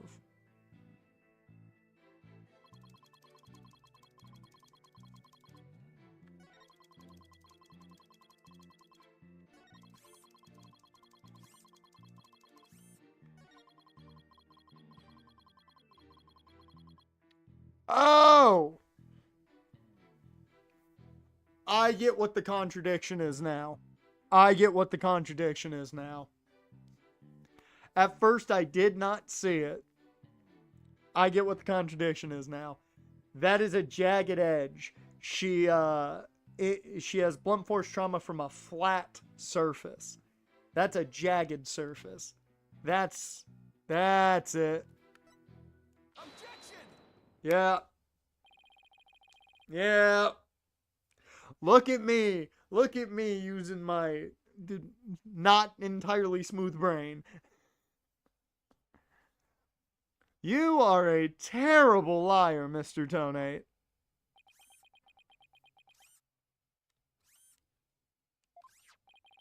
Take a look at this autopsy. Specifically, the part about Detective Arm's head injury. Cause of death: trauma to the back of the head caused by impact with a flat object. Yes. What about it? Now take a good look at the bloody piece of rubble. It's sharp and pointed.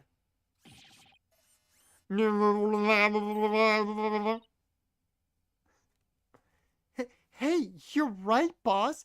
It is pointy. Just like your hair. That is odd, isn't it? What could be the meaning of this contradiction? I believe it means the victim did not hit her head on this piece of rubble. The bloodstain you see is just another fabrication. Its purpose is to mislead us into thinking the victim died near the courtroom entrance. Are you claiming the culprit moved the victim's body? That's exactly what I'm claiming. The victim hit her head at some other location, most likely on the floor or some other flat surface. And this location was somewhere near where the bloody writing was found. In that case, she definitely could have written the message. Your Honor, I have the results of the bloodstain analysis. Because I made him the fucking dude from Shrek earlier. We're gonna do it again. Ah, very good timing. Let's take a look. According to this report, the message was written in Detective Arm's blood. As the defense claims, only the parts of the message that were added afterwards were written in Mr. Justice's blood. It would appear that the defense's assertion is correct after all. Fuck yeah. Yes, you did it! You were right, boss! Now I have to drive it home. I'll have to take a good look at the bloody writing analysis later. Or I take a good look at it now. DNA analysis definitely proves the blood of the writing to be that of the victim, Candace Arm, age 27. However, the lines that were added later were found to be written in the blood of Apollo Justice, age 23.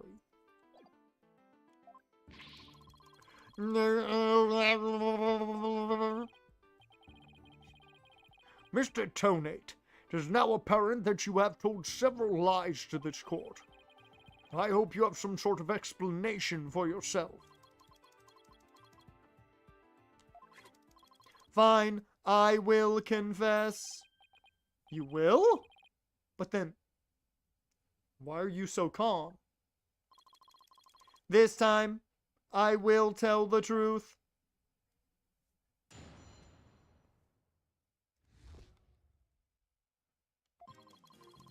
It is true that Detective Arm wrote my ID number. She very plainly wrote L10015R. I was shocked, but I did not detonate the bomb. Detective Arm must have mistaken me for the real bomber. Not wanting to be accused, I moved the body and covered the writing. My bad.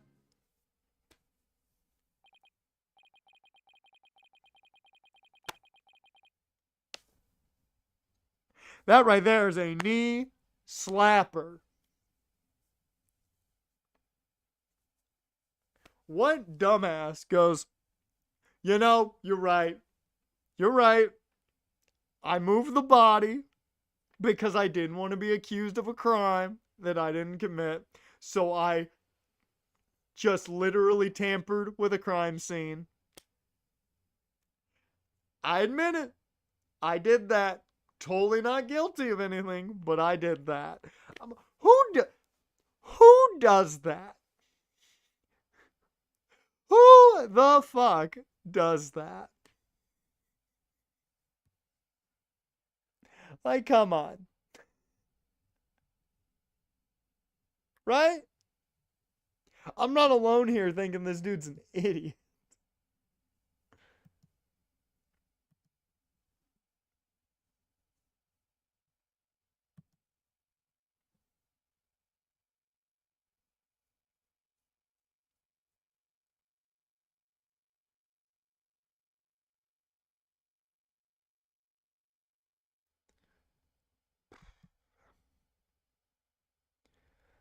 uh,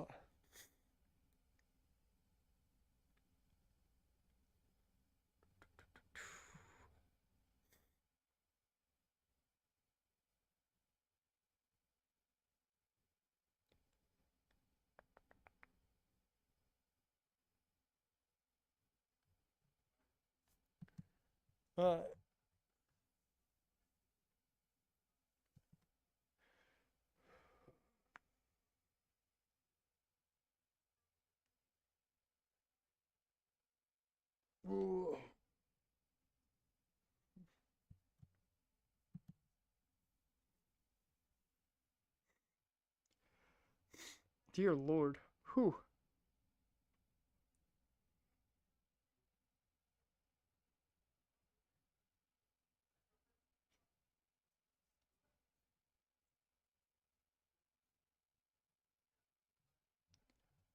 Alright.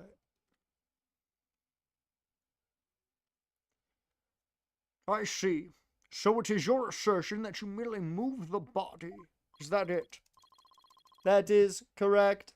I did not kill Detective Arm. Oh, well, if that's all you did, then... Wait a minute! That in and of itself is a criminal act. Thank you, Judge. Glad to see you finally crossed the finish line, Your Honor.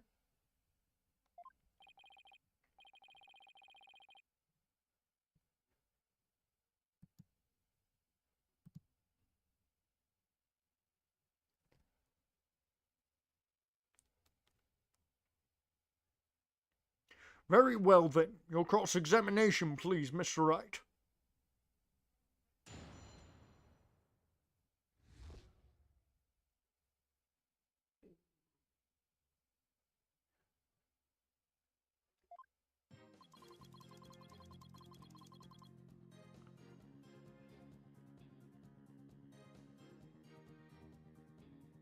Hold it!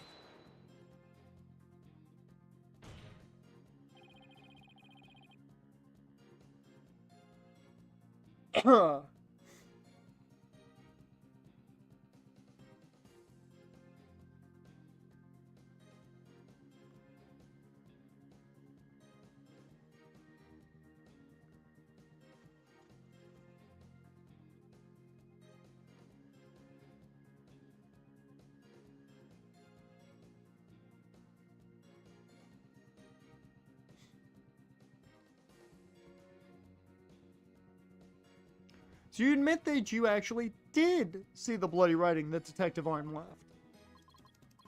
My bad. I should have said so from the outset. And you are sure it was your ID number? I am sure it was definitely my ID number. That number was assigned exclusively to me by the police department. The number is assigned to my goggles as well. Those funky things were provided by the police department? Although these are special goggles customized by me personally. Speaking of personalized, these sunglasses of mine were custom made as well. They were specially crafted to be particularly dark and shiny. Speaking of special, my gavel is made of mahogany and was custom made as well. Yes. It was specially created to make a particularly loud and resounding sound. Yeah, listen to that. Wish I had something to brag about. But be all of that as it may, I just want to reconfirm you saw the bloody writing clearly. And that it was your ID number. That is correct. My ID number was written in blood on the floor.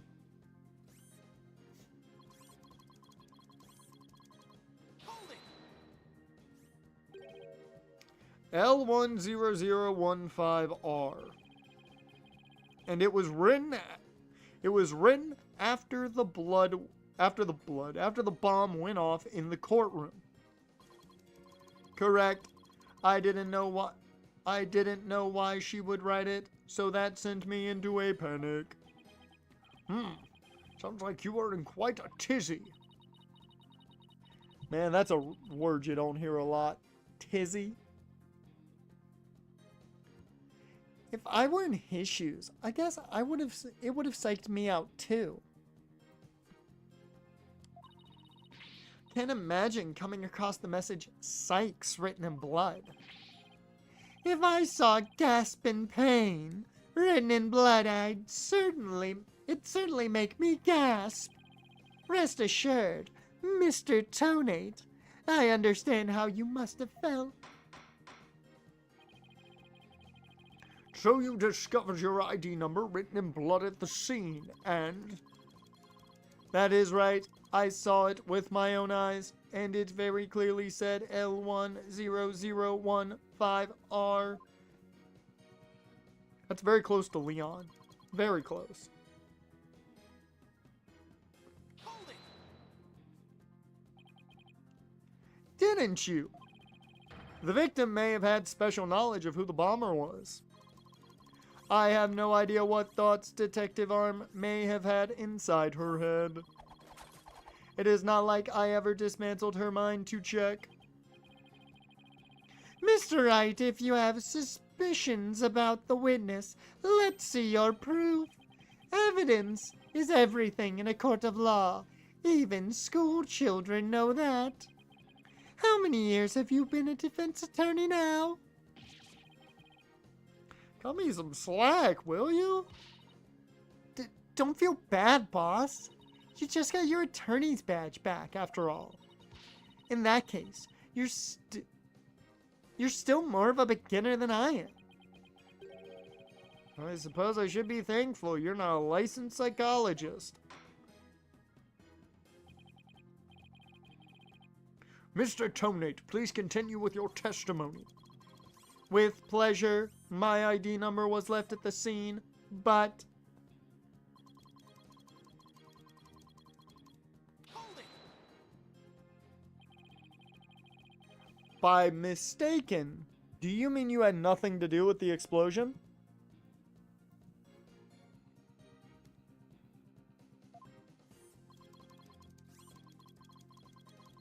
That is correct. That is why I was so shocked when I saw my ID number. The victim may have suspected Mr. Tonate for some reason other than the fact that, as the bomb specialist, he was in charge of the bomb. In other words, a false accusation. It's vocational discrimination, I say. I do not support discrimination of any kind. Well spoken, Your Honor. If the victim had been found to be killed with a gavel, Mr. Blue Suit over there probably would have pinned the crime on you. He would? Well, that just wouldn't do. Mr. Wright, if you dare try to pin anything on me, I will find you in contempt of court. I've never even tried to harm a hair on... a strand of your beard, Your Honor. Well said, Mr. Payne. Because I am so closely associated with bombs, I was afraid I would be prosecuted if anyone saw the bloody writing.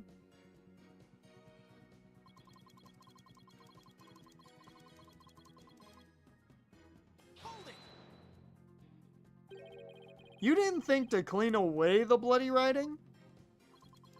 I didn't have time.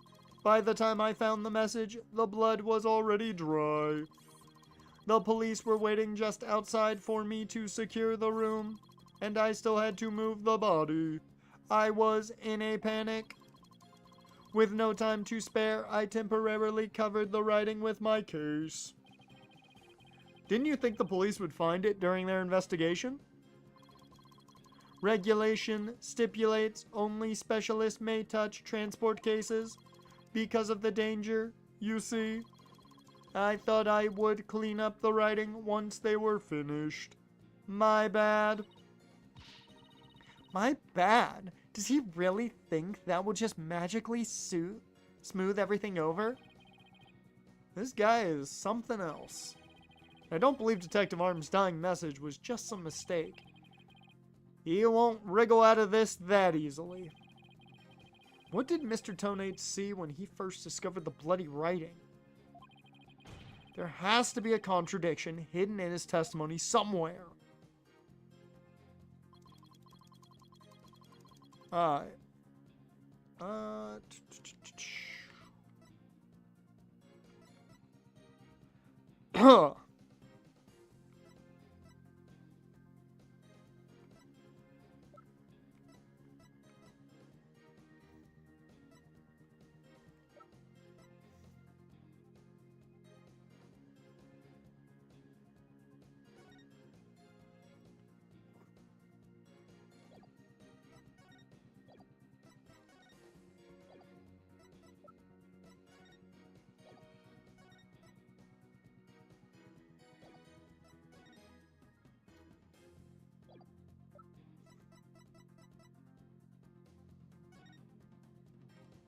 Uh...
Is the missing remote switch the answer here?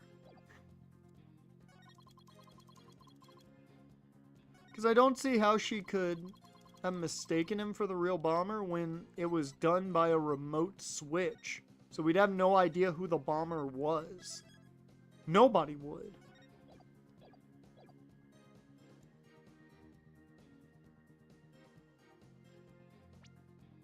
I'm gonna say it's this.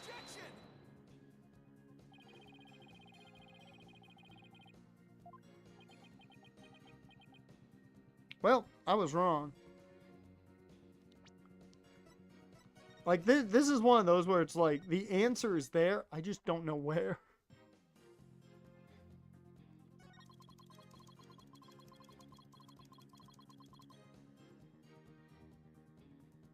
Like, this statement also just in general is terrible.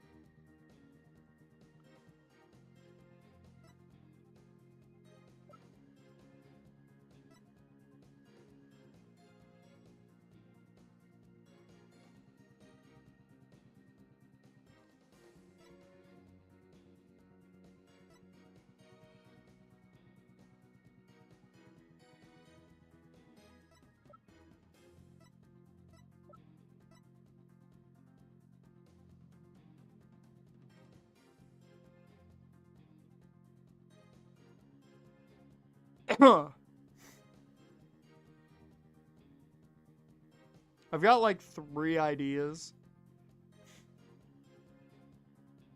And I don't know which one's right. Objection!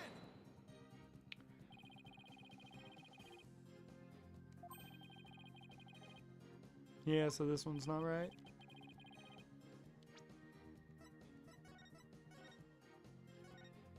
I'm to the point where it's like, everything he said, I feel like I could argue.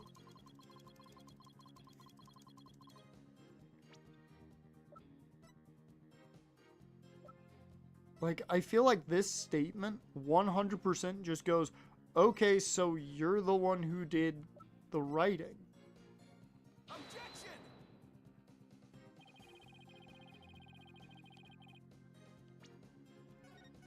Whoops. What the fuck is the answer here?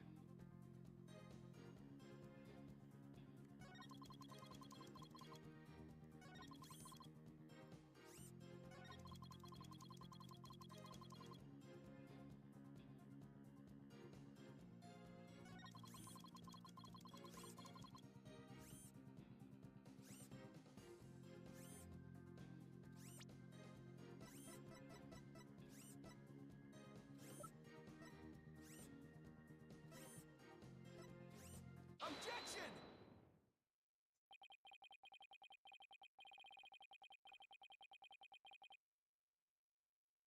Yeah, okay. I get the I get why you go with this one. Because the R's not visible. The R is not automatically visible. I just want to make doubly sure that L10015R is really what you saw written in blood. Yes, it very clearly said L10015R. But that's odd, because that's not what I see. What on earth are you blabbering on about now? Wasn't it you who claimed that the bloody writing was his ID number in the first place? Take a good look at the photo and the bloody writing analysis. Yeah, it's because you don't visually see the R. Now, tell me, does it really say L10015R? Something is missing, isn't it? And that something is the final R. What is the meaning of this, Mr. Tonate? Oh, right now I remember there was no R on the end. It was just a slip of the finger. My bad. Come back, my beautiful contradiction. Mr. Wright, I'm not so sure it was just a simple slip of the finger. You have something for me, Athena? I sense he's extremely agitated, almost panicked. Well, he is biting onto that bomb. It looks pretty flustered. I would say so. Well, Mr. Wright, it appears it was nothing more than a mere mistake. I don't know. Did you really just make a typo? What about that R? Did Mr. Tonate really see it? He actually saw it. Maybe Mr. Tonate really did see the R. But there's no R anywhere in the bloody writing. What's going on here? Huh? Well, I take another good look at the photo. I think maybe. That's it! Was it now, Mr. Wright? Are you trying to imitate Apollo and his cords of steel? I've got it. So that's what happened. A slip of the finger. Is that really all it was? Because I don't think so. I propose that Mr. Tonate really did see the letter R. But the photo clearly shows that there is no R. Or the photo clearly shows that there is no R. No, Your Honor. Actually, just the opposite is true. The photo shows that Mr. Tonate actually could have seen the R. If you're going to make that claim, then you'd better be able to point out what you mean. What part of the photo shows that Mr. Tonate could have seen the R? Well, first things first. Let me save.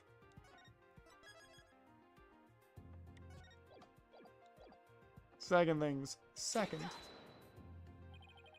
Please look here to the right of the 5. Do you see a little bit of red? Oh, I see it. Just on the edge of where the floor is broken up.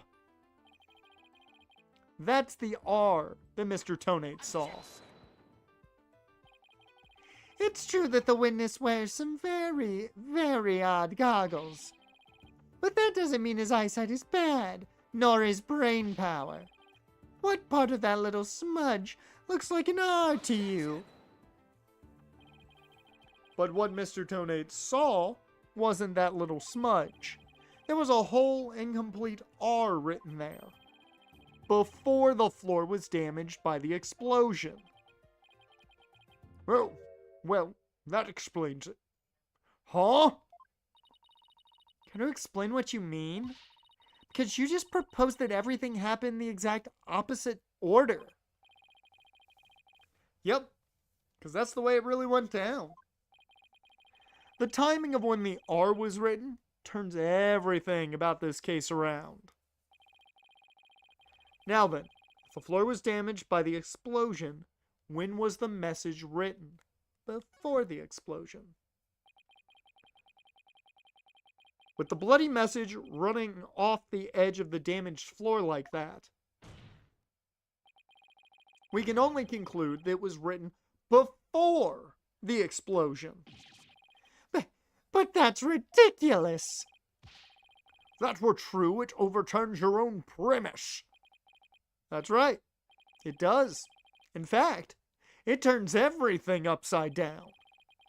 The victim was not killed by the explosion in the courtroom. She was killed before the explosion ever occurred.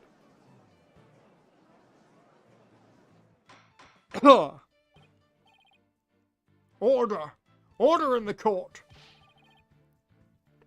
What kind of preposterous claim is that? Have you forgotten that the victim's body was found at the scene of the explosion? True, but consider this scenario. She was hit on the head and killed before the explosion, or even before the trial began. Her body was subsequently placed in the courtroom ruins after the bombing occurred. That way, it could be made to look like she was a victim of the blast. What? It sounds like we had better look into what the victim was doing before the trial. Mr. Payne, did anyone see Detective Arm before the trial? Let's see. According to the police report... here it is. One person saw the victim before the trial. And that person was... Ted Tonade. Wait. What? No one besides Ted Tonade saw the victim. That appears to be the case, Your Honor. I would now ask the court to recall something. Specifically, Mr. Tonade's words from yesterday.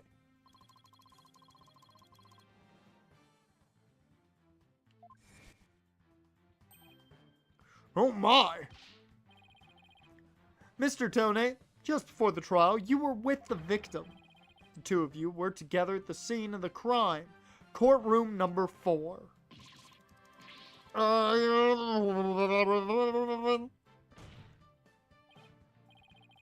Your Honor, the defense requests new testimony from Mr. Tonade. We wish to hear what he has to say about his whereabouts just before the trial. Mr. Tonade, your testimony, please. My testimony? There is no need for... He's completely unnerved, Mr. Wright. You must have hit the nail on the head. Because, all I did was transport the bomb to the courtroom. I already told you, outcast. Blast this thing! I was only in the courtroom with the victim because of our work! I swear I was only transporting the bomb there!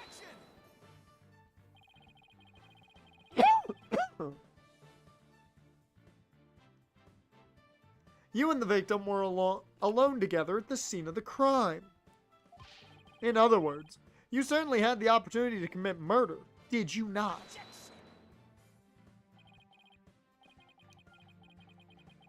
Tisk, tisk. Do you always leave yourself so open to attacks, Mr. Wright? What now, Mr. Payne?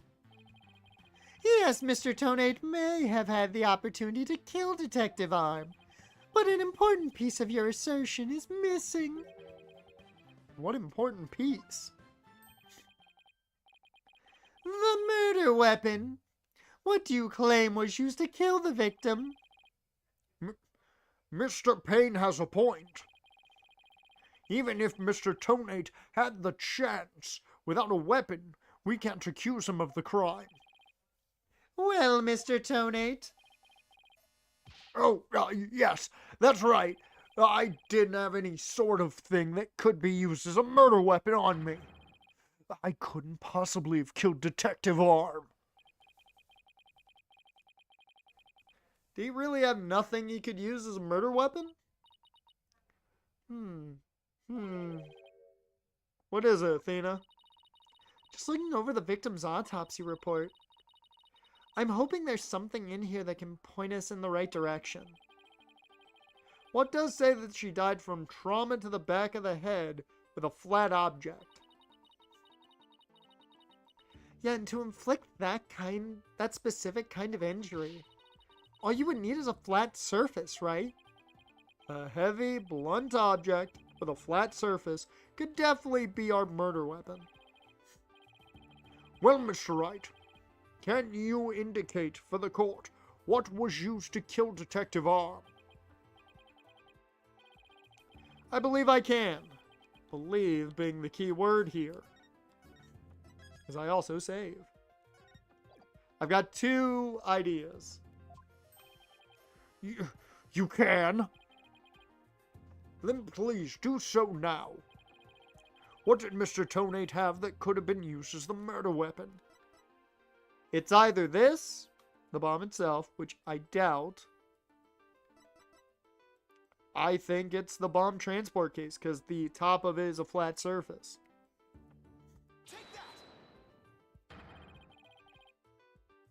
Okay, so it's not that.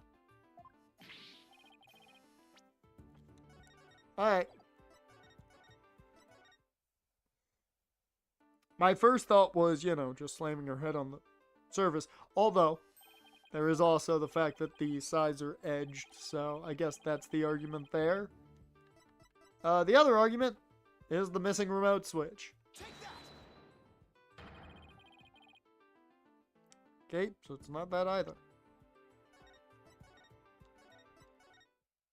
So the bomb's the only answer. The bomb is literally the only answer.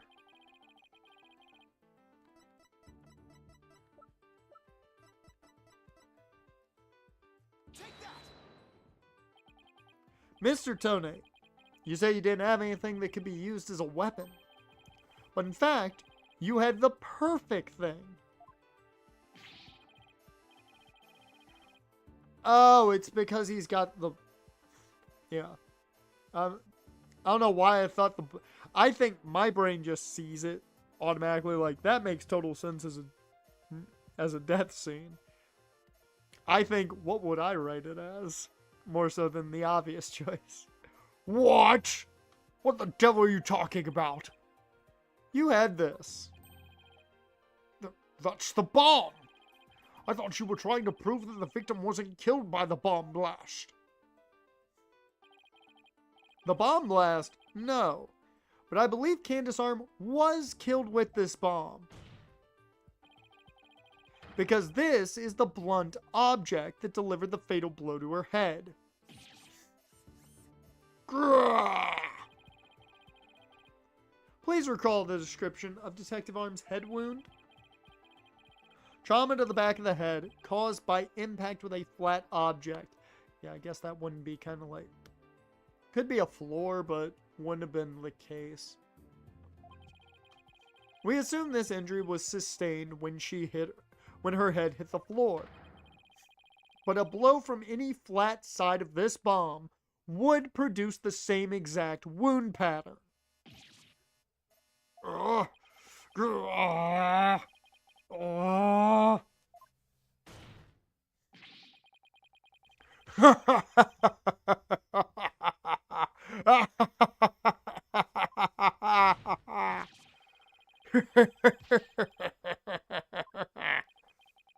He's just laughing now. That's ultimate villain.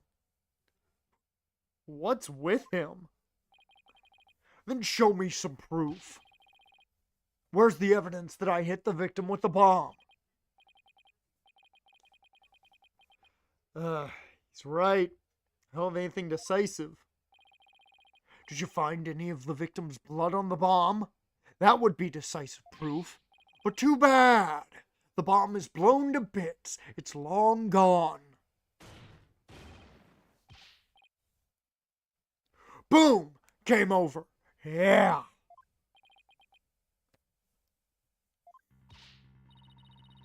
Mr. Wright, is there really nothing on the bomb in the photo? Oh! There's a crack. Yeah, there's a crack on it. I don't see any blood or anything. Wait. The timer display is a little broken here. Maybe it broke when it made contact with Detective Arm's head. That's a distinct possibility. Unless we find a fragment with the victim's blood on it, it's not going to count. I guess you're right. Setting off the bomb, Tone managed to obliterate all traces of the murder weapon. What in the world do I do now? Times like this, I've got to change gears and look at things in a different way. Instead of looking for the things instead of looking for the things he wasn't able to hide, should be looking for a way to expose the things he did hide. Ted Tonate murdered Detective Arm before the trial started. Then he placed her body in the courtroom after the bomb went off, which means there was something he needed to keep hidden until then. I think I have just the thing.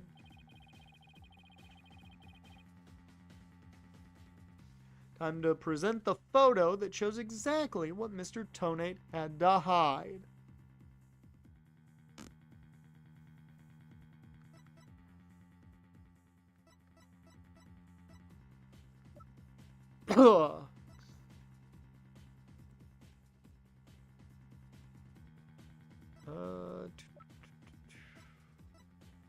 Present the photo. So it's one of the photos. So it's either this or one of these.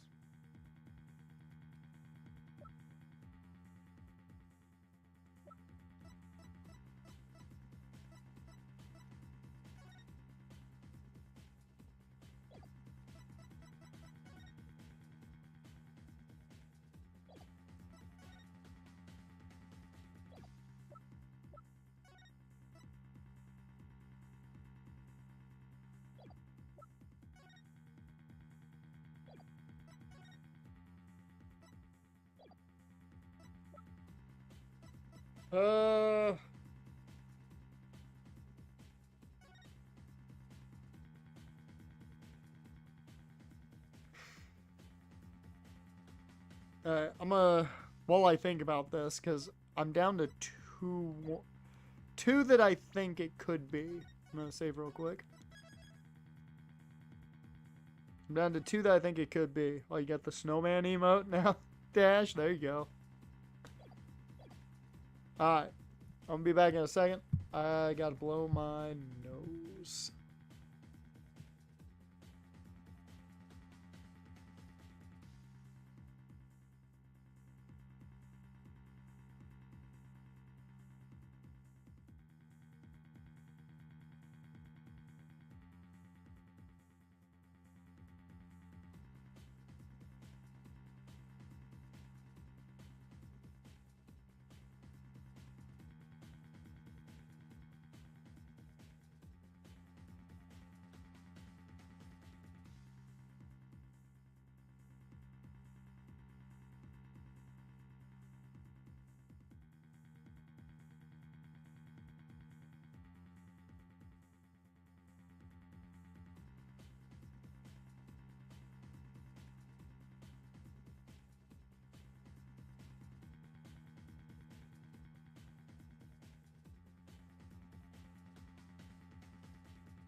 Hi, I'm back.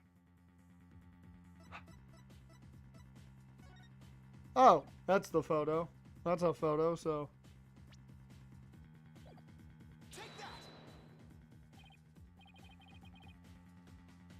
Okay, I'm gonna assume that's not it. I'm just gonna assume immediately that's not it. Take that! Is it the bomb? It's not.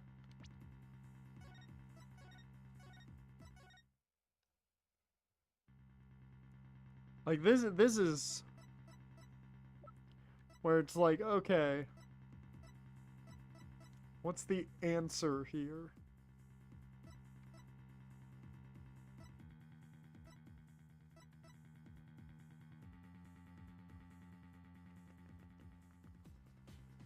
Take that!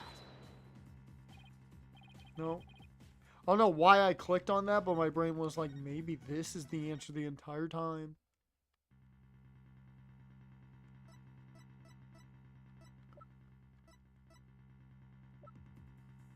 Oh, what do you have to, like...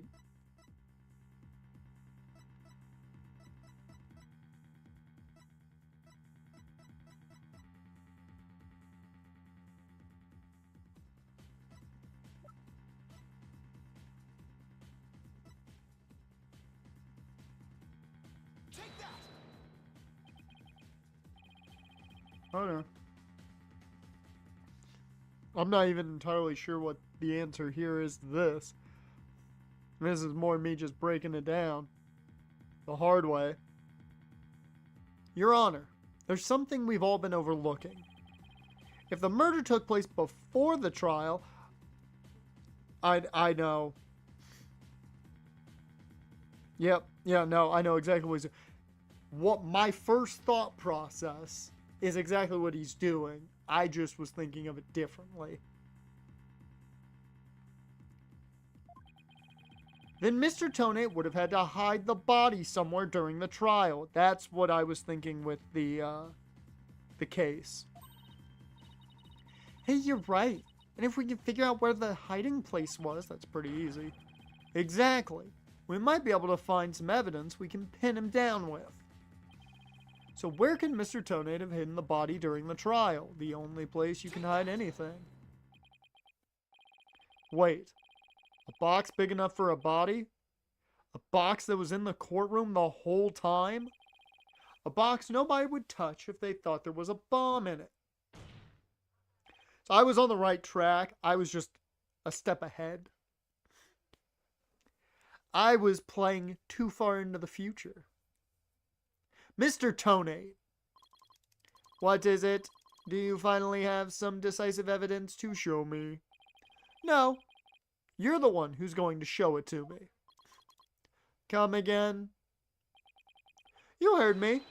Now, show me what's inside that bomb transport case. What? Why? No, there's no need. I've got him now. Just before the trial, you killed the victim with a blunt object. And then, you placed her body in the ruins of the courtroom after the bomb went off. Clearly, you were trying to make it look like she died in the explosion. But where was the body hidden during the trial? Oh, I hadn't thought of that. The answer is right here. Inside a box made of thick alloy plating that can withstand any impact. No, that's completely false. Is it false? You should have no objections to showing us your transport case. So, let's open it up and take a look inside, shall we?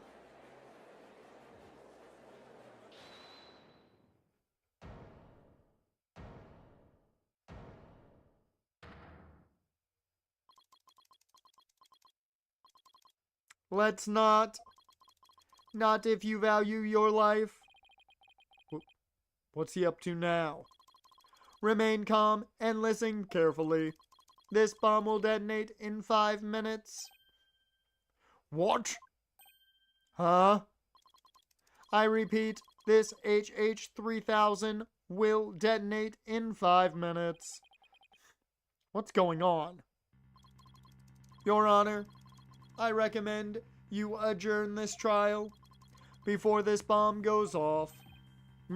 Mr. Tonate, are you threatening me? Heh heh heh. I am the only one who can disable this bomb. If you do not want to die, your only option is to listen to me.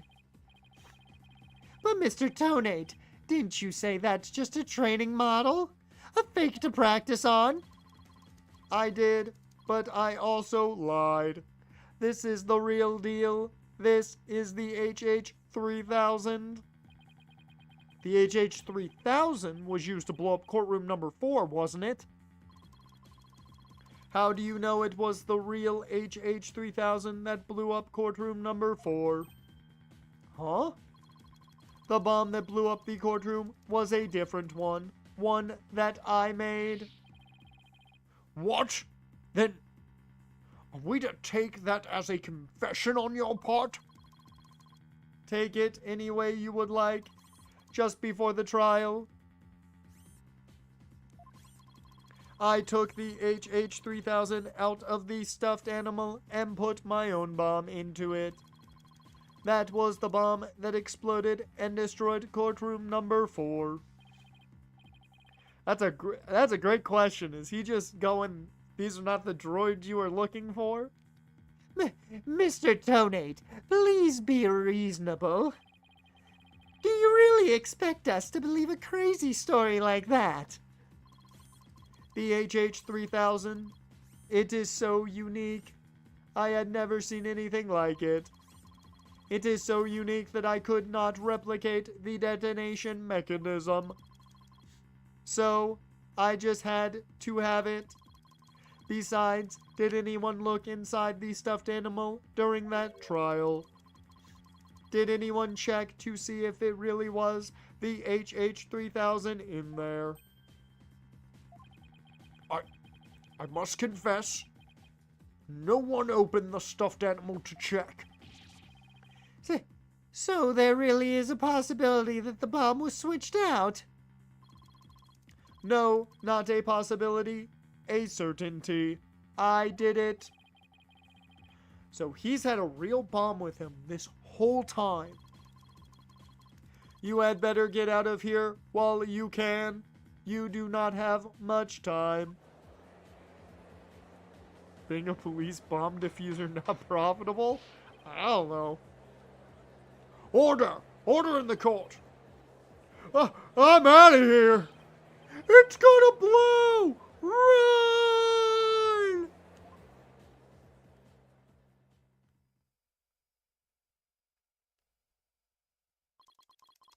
You 4 are still here?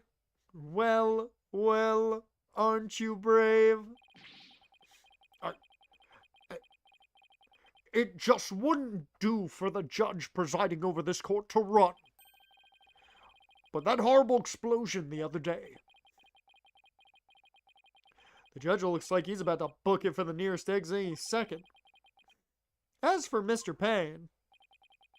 That's it!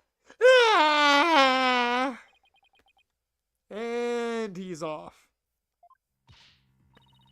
Mr. Wright, well, what do we do? It'd be pretty pathetic to run now, wouldn't it? But the bomb might really go off. Only 3 more minutes, folks. Is that bomb really the HH-3000? What should I do? Run like a yellow-bellied chicken. Stand my ground. I mean, 1, I have to click it because it's funny. 2, there's probably also a trophy for clicking it. At some point down the line. No! I can't do that! I can't run! Not now! Mr. Wright, that look on your face. You weren't thinking of running away like a yellow-bellied chicken, were you? Boss, I would never have expected that from you. I only thought about it for a second. Unacceptable, Mr. Wright. If you think about running away again, I will be forced to throw you out of this courtroom. I wish you would, Your Honor. I'd better reconsider my next course of action.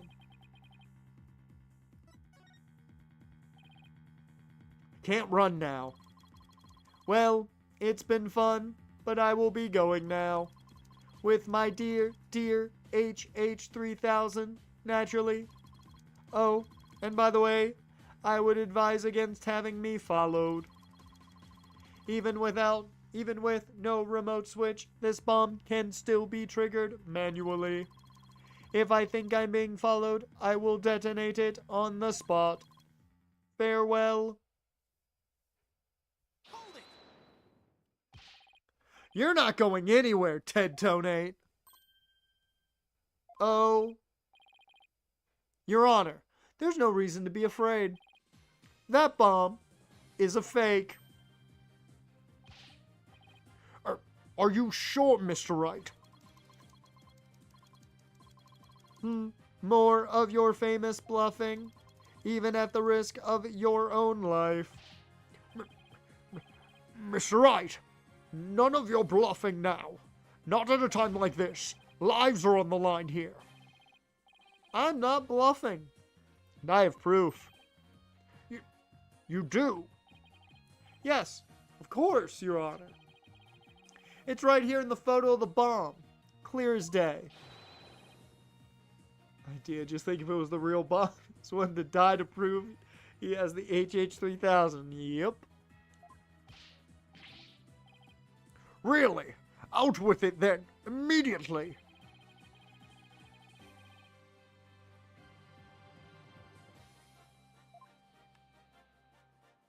Take that! The display for the timer on the bomb in the photo is broken. Most likely it broke when Mr. Tonate used the bomb to attack Detective Arm. But the display on the bomb in front of us is not broken. Oh, you're right. Therefore, this is not the real HH3000. Mr. Tonate was clearly lying when he said he switched out the bomb and the stuffed animal. The real HH3000 blew up in courtroom number 4. This bomb is nothing more than a fake. A model used for training purposes. Grah! Fear not, Your Honor. I will examine the inside of the bomb transport case myself. Yes, please do that, Mr. Wright.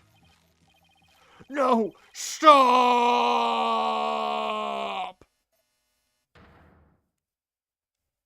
Hey, look, a blood stain. What is that? Is that a blood stain? Just as I expected. Your lies have all been blown to bits, Mr. Tonate. I'm confident DNA analysis on this bloodstain will confirm that it's Detective Arm's blood, and that those results will conclusively prove that you murdered Detective Arm.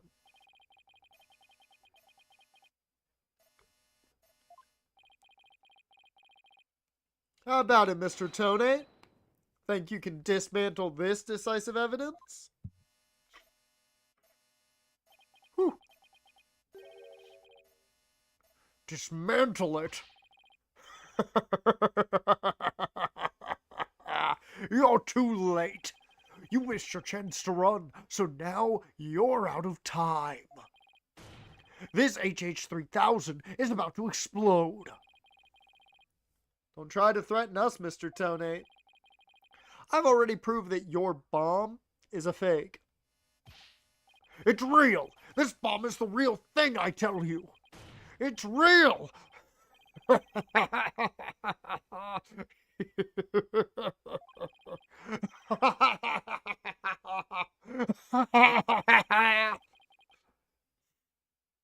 Mad Bomber, party of one. There's no time left. It's going to blow. I have to disarm it. I have to take it apart. I can dismantle anything. I can take apart evidence. I can take apart bombs. I can dismantle it all. Dismantle. Dismantle. Dismantle. Dismantle. Dismantle. Dismantle. Dismantle. I'm not gonna make it. Only one good thing left. Stop!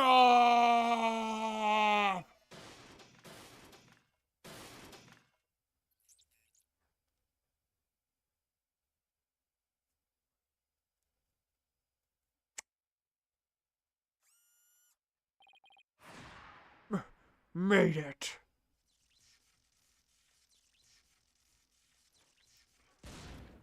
This man just lost his eyeballs.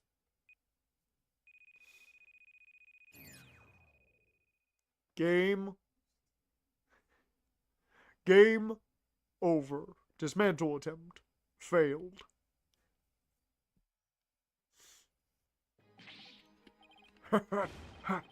It's all over. My life has been blown to pieces. It's all that stupid woman's fault. I was selling the bombs I dismantled on the black market. When I tried to take this one, she just had to notice, didn't she?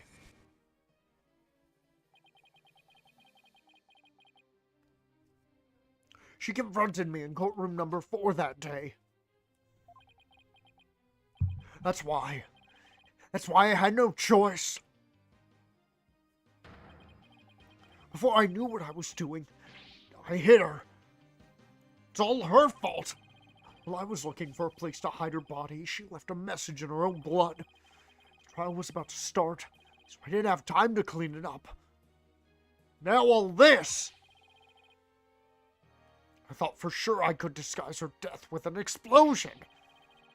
That stupid defense attorney started sticking his nose into my business. After my testimony yesterday, I went to courtroom number 4 and...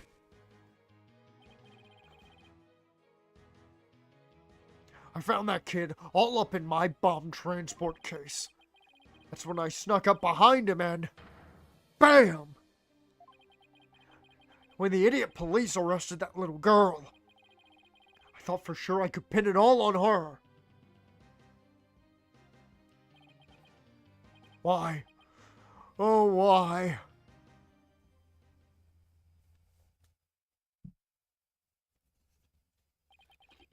Ted Tonate, you are hereby under arrest on suspicion of the courtroom bombing and the assault on Mr. Justice. Your innocence or guilt will be determined at a later trial.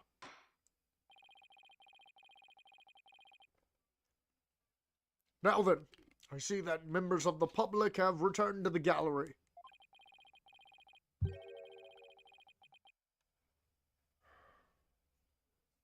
This is the least confusing case of this game.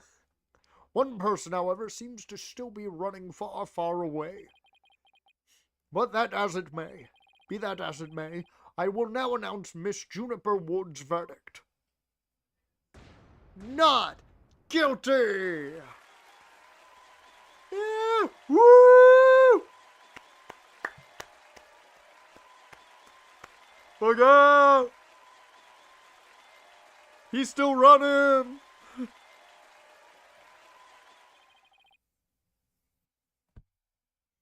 Court is adjourned.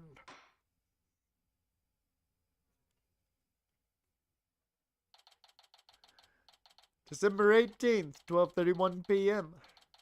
District Court, Defendant Lobby, number 5. You did it, boss! Yeah, I guess we managed to pull it off somehow. So many mysteries cleared up all at once. It was amazing. Just sort of worked out that way, didn't it? It's not the kind of thing that usually just works out. You made it happen. And the way that mean old prosecutor hightailed it out of there, that was great. Mr. Wright, Thena, thank you for everything you did for me. I'm so happy for you, Junie. Now you can go back home to the forest in peace. Hope that both of you will come and visit me there sometime. That'd be nice. Thank you for the invitation. I don't know, Mr. Wright.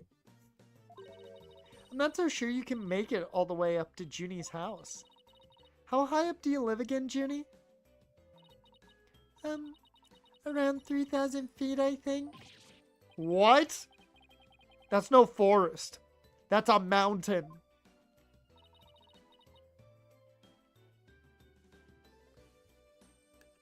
But you know, boss, there's something that still bothers me about the case.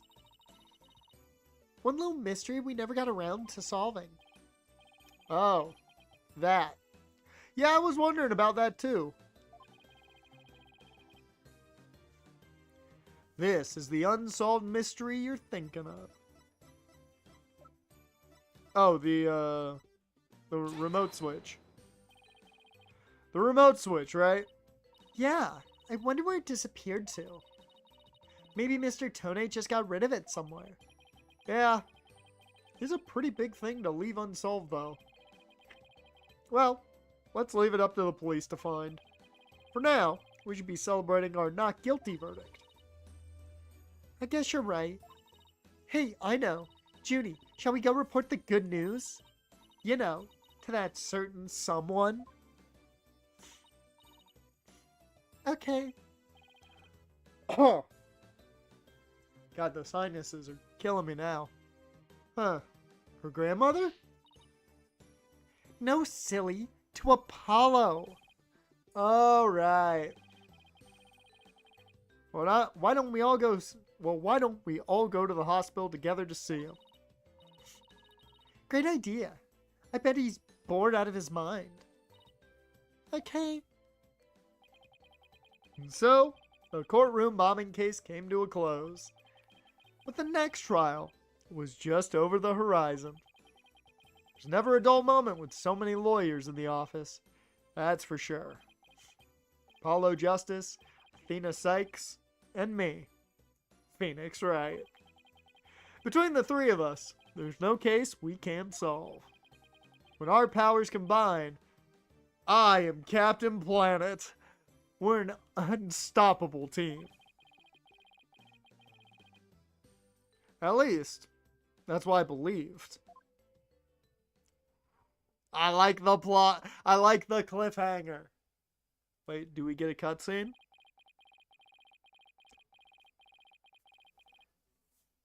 But all of that changed with what Apollo said to us that day. It was something that would put my faith in us to the ultimate test.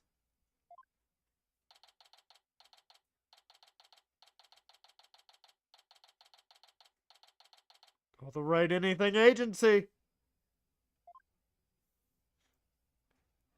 Cutscene. Sorry, but I'll be taking a leave of absence. What do you mean by a leave? Can you at least give me a reason why? I can only say that this is something I must settle on my own.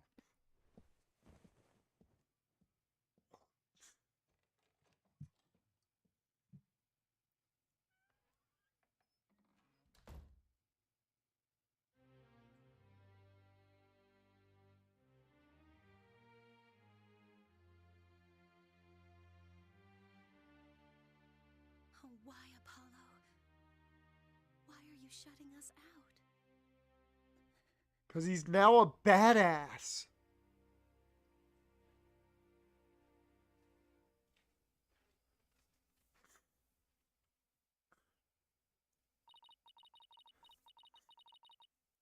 What happened to you, Apollo? Ever since you put that jacket on, you've changed.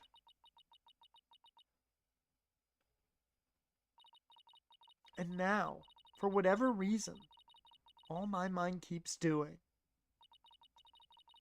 is returning to the day I first met you. Oh, alright. Well, that spunky young Apollo. We tackled our first case together, he and I, this past spring. And as we did, I came to know who he is and how he thinks. It was a very peculiar case, one in which the victim was killed by a mythical creature. The fuck?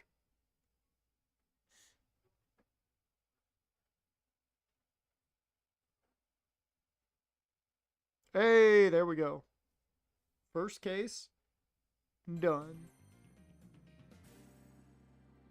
Alright.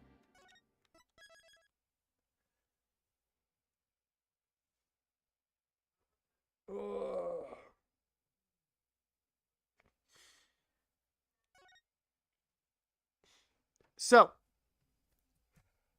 If it's not obvious, that's where we're going to leave it. Mainly because it's time to end the stream anyways. But, perfect cliffhanger. We'll start case 2 next week. And tomorrow, we'll hopefully be getting a lot more encounters. And getting that last gym badge. But thank you guys for being here. Dash, Adisic, Nagito, appreciate you guys for being here. I think that's everybody that popped in. I think. I'm trying to remember. Pretty sure. If I missed you, I apologize. If you're watching after the fact, I appreciate you too. With that, though, let me get the music going. Keep in mind, tomorrow, I don't know how long we'll be going. It all depends on, like, if there's time left that I feel like I just want to jump into the Elite Four or not. So, it will all depend on how the grinding goes. That's really the whole situation tomorrow. But yeah, with that, appreciate you guys, and I will see you next time.